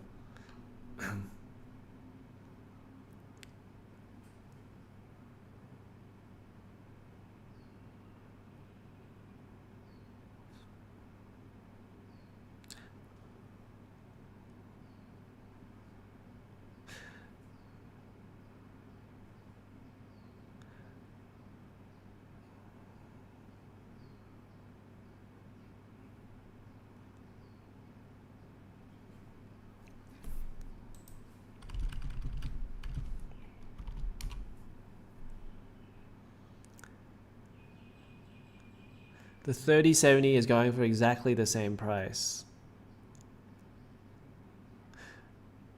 You know, out of all of these GPUs, I think the 3070, even though it's got 8 gigabytes, is okay. It's better than I expected it to be. Now that the 3070 and 3060 Ti is exactly the same price, then it makes sense to get the 3070. The only problem is it's got 8 gigabytes. So if you just get it for one generation and then just sell it for, in the next generation, I'm sure the next generation, this is going to be 16 gigabytes. Or if it's not 16, it'll be 12, right? Maybe they'll bump this up to a 384-bit memory bus.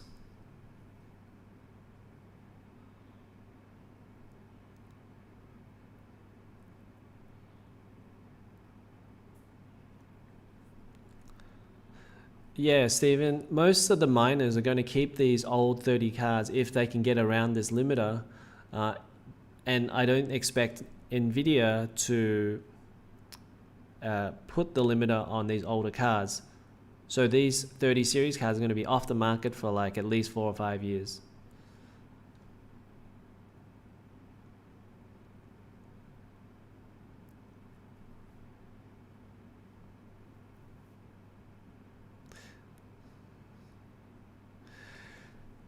Hey, Damon Crusher. Yeah, that is a little bit of a concern. You just have to make sure that the miner takes good care of the card because, like I said, a lot of the miners, they want to use the power limiter on the card, and then you'll be using a lot less power. So it won't be as much as, say, like a gamer who has it overclocked or using it like, you know, putting the power limit up to like 110% or whatever.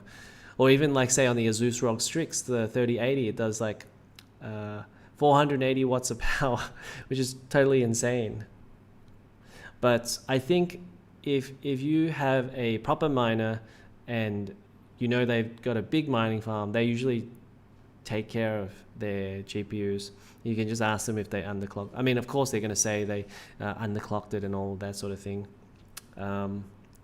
But yeah, it just comes down to trusting the person. I think if the guy seems trustworthy, then yeah, go ahead and buy it.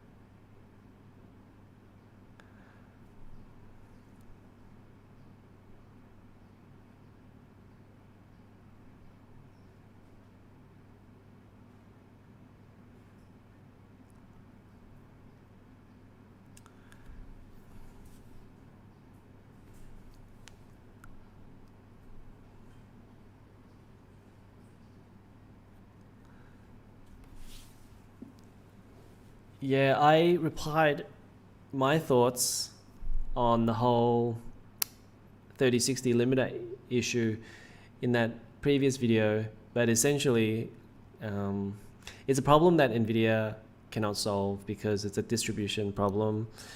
So to fix it, they've just gone with the limiter, and I don't know, obviously that you get more people, or people who mine, they will go off and buy the mining cards or AMD cards because they can't buy that 3060 anymore because the hash rate is not worth it.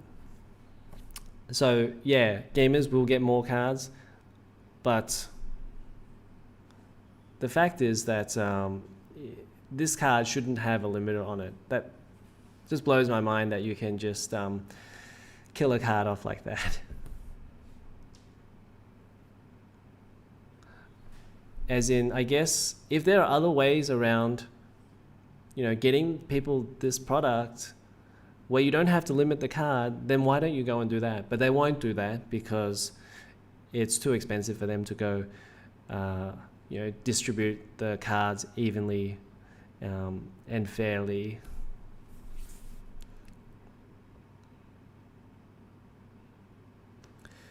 Hello, Sajid, how are you?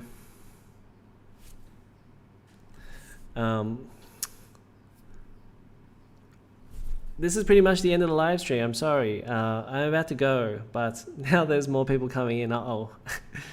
I think on the West Coast it'd probably be like 9 p.m, so it's still early.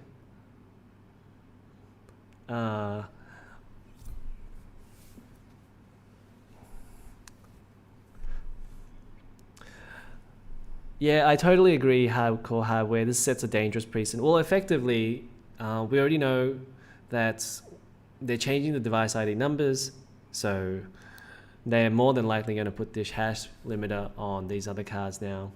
I at first didn't think they were going to do it because that would just kill the value of all these cards, but I guess Nvidia is confident that the prices, they're happy with where the price is now, so they're just going to put this limiter on. If they're not happy, they'll just take it off, right? Like for them, they get to do what they want because they set the rules.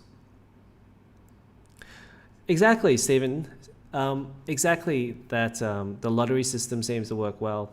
It's fair at least. I 100% agree. It should be something like that. You know, buy one card, do something at the local level. Just, it's too hard for Nvidia to do that in 200 countries and to do that with all of the retailers. Even if you pass a note off like what AMD did with their RX 6800 series, like I think they had a note that said, please sell these to only gamers and have one at a time. That doesn't work. Like,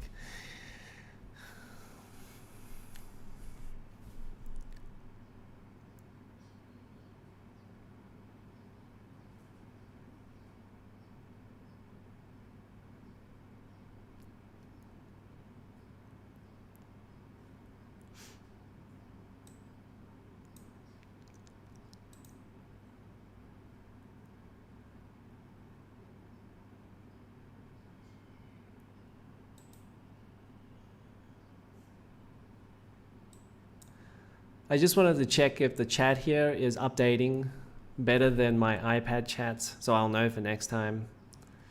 Hey Sajid, thanks for the love, because yeah, I enjoy doing this and I don't get paid very much for this, so you got to enjoy it, right? Hey, how are you from Bangladesh?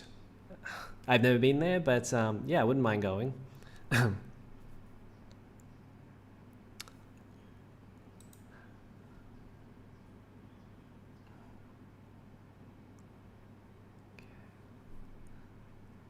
I don't know. It says it's unable to connect to chat. Please try again later.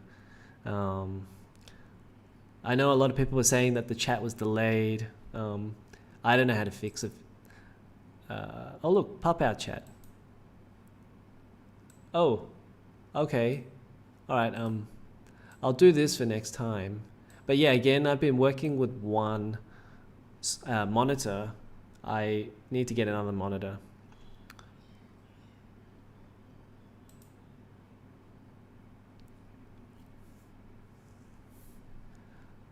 But yeah, Sajid, this is basically the end of the chat, or this is basically the end of the live stream. I don't have any more information. You can go back and watch the video later on.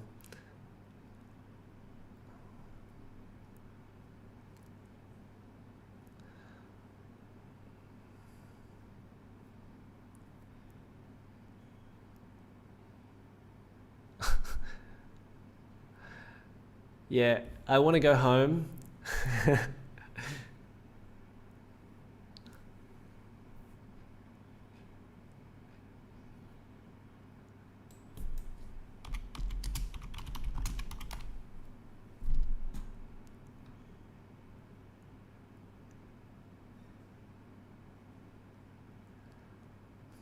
Hey, anyone watch Moore's Laws is Dead's 6800 XT review?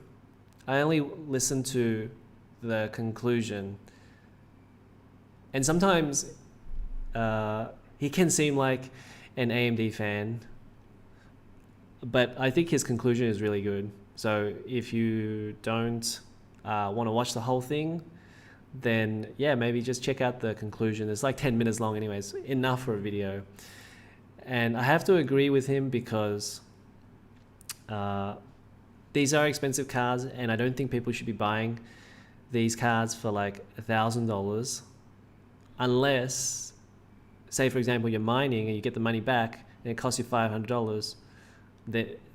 that is really the only way that I can justify this card. So it has to make sense from like a business or financial perspective.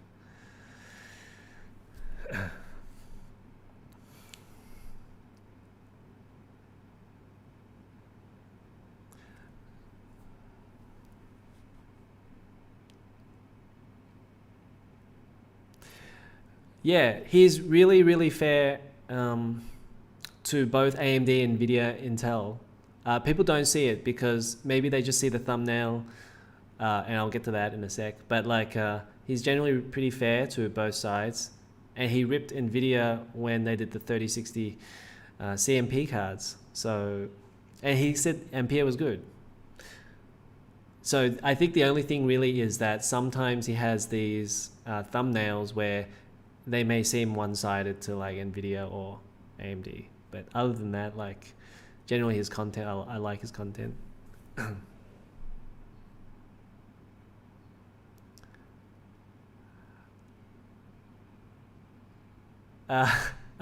Yeah, so I don't know, like you make some mistakes and sometimes you win, and it's fine. I think like, you know, when I was trying to decide whether I wanted to get this 3090 for 1800, I was like, okay, I'm gonna mine with this, hopefully make some money back. If I only make $1,000 back, well then this card only cost me $800, still worth it.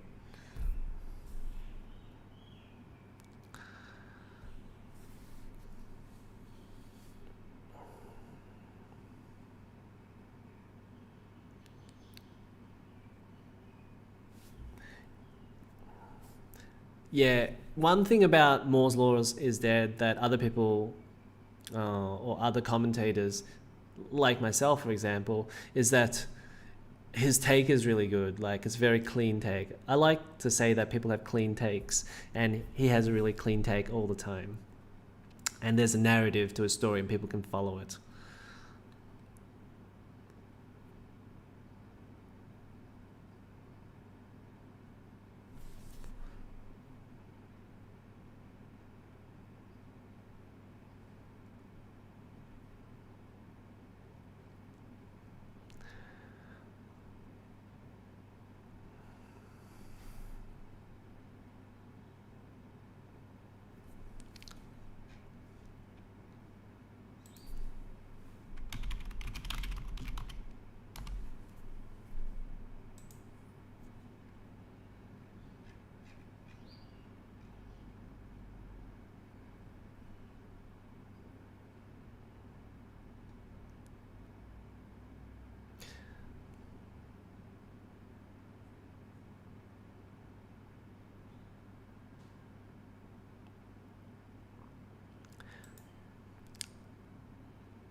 All these people with 2080 Ti's, that's amazing. Uh, yeah, I remember when the 2080 Ti came out, and I was like $1,200 for this. Yeah, and now we're paying $2,000.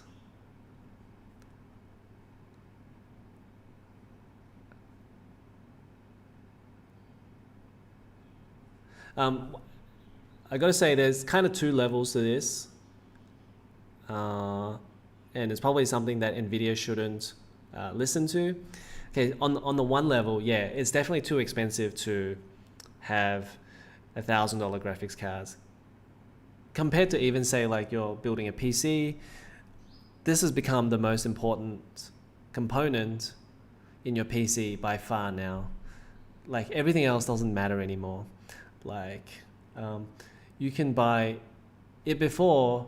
It used to be like maybe half the cost with CPU and GPU. Now your GPU costs has to be like 3 times everything else, which is insane.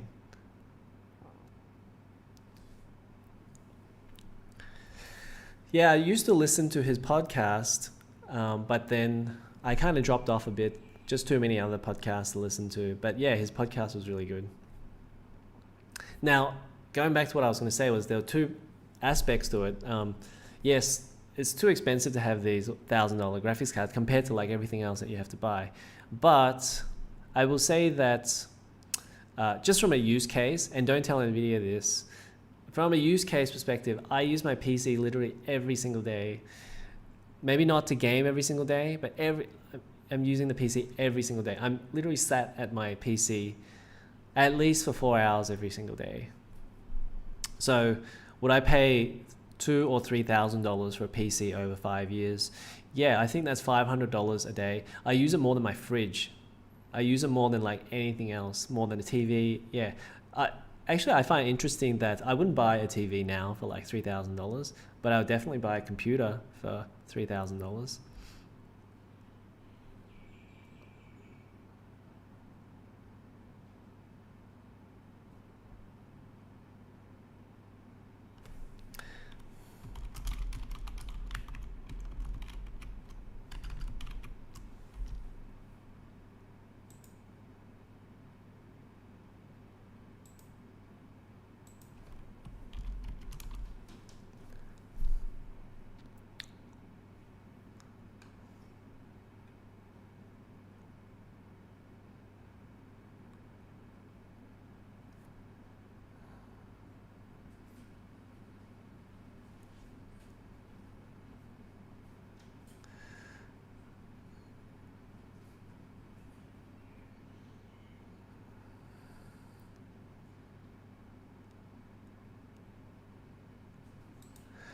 Yeah.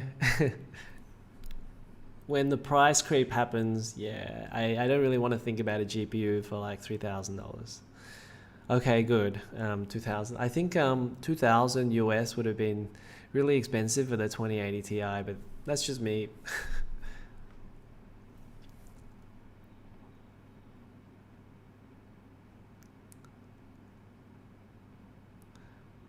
I pretty much covered everything on video cards that was interesting today, so not really that much to look at. I guess Rocket Lake S pre-orders on March 16th for anyone that's looking for a PC.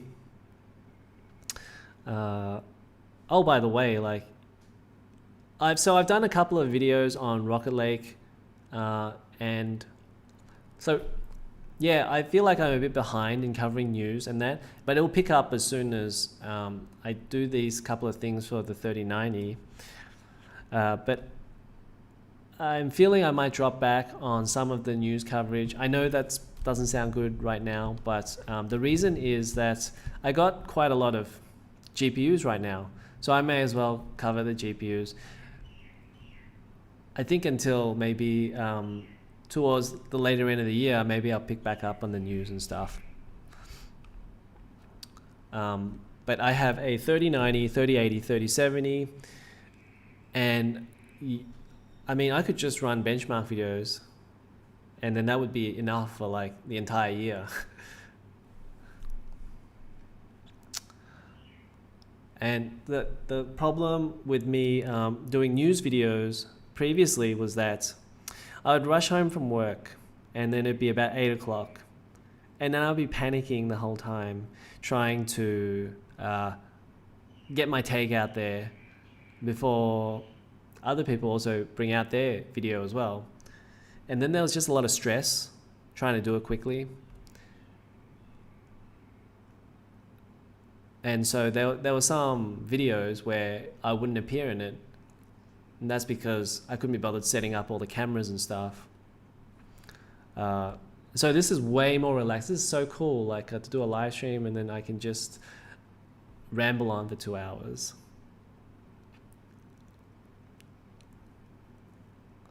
So that's why I've done a lot less news videos recently.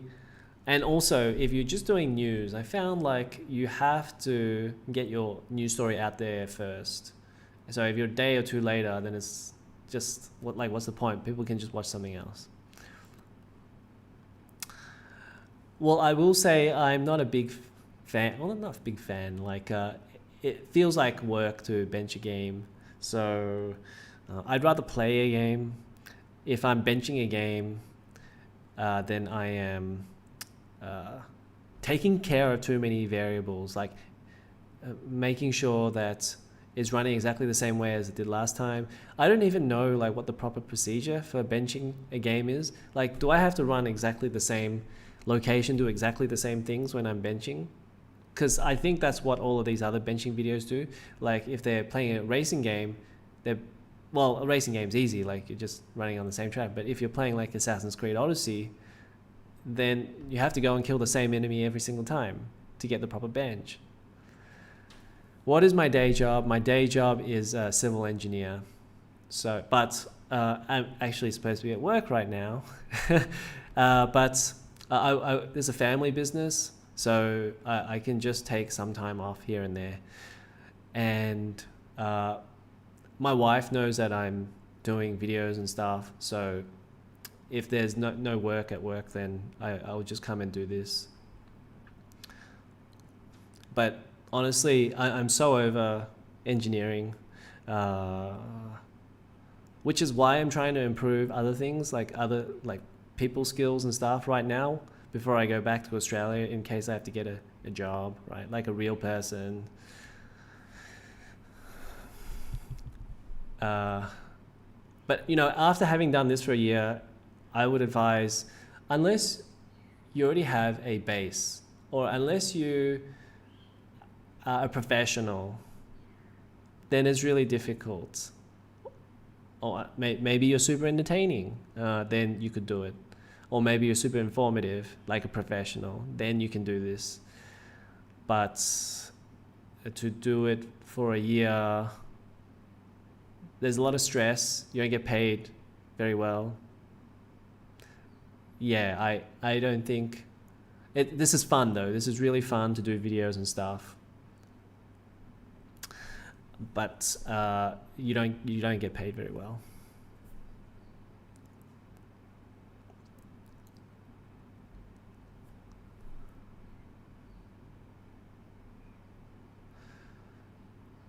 I usually play through the game with RVA on and find the most intensive part, like Doom Eternal Super Gore Nest.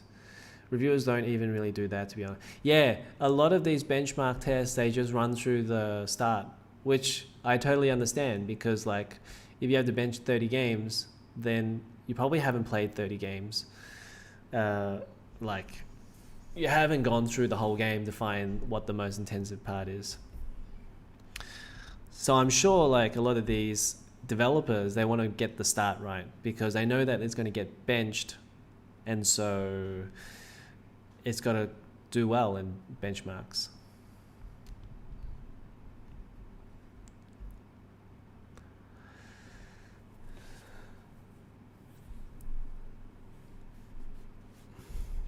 Okay, so we're going to finish this off now. So I want to thank everybody for watching this live stream. It was very impromptu. I just got some news together, and yeah, I just wanted to hang out with people. I know there are a few people that watch my videos from time to time, so it's cool to hang out with you guys. It really is. And we can do this more often. I just don't know how, what kind of schedule that I have, because I also have a day job and stuff. So, but next time I will, like, you know, schedule it properly. So, but obviously this time I didn't want that many people watching because this was just going to be a test. I didn't know how the internet connection was going to play out. It's done okay.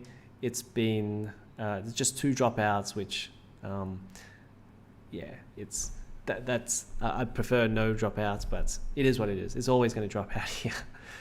But anyway, thank you very much, and I'll see you guys in my next video. See you guys later.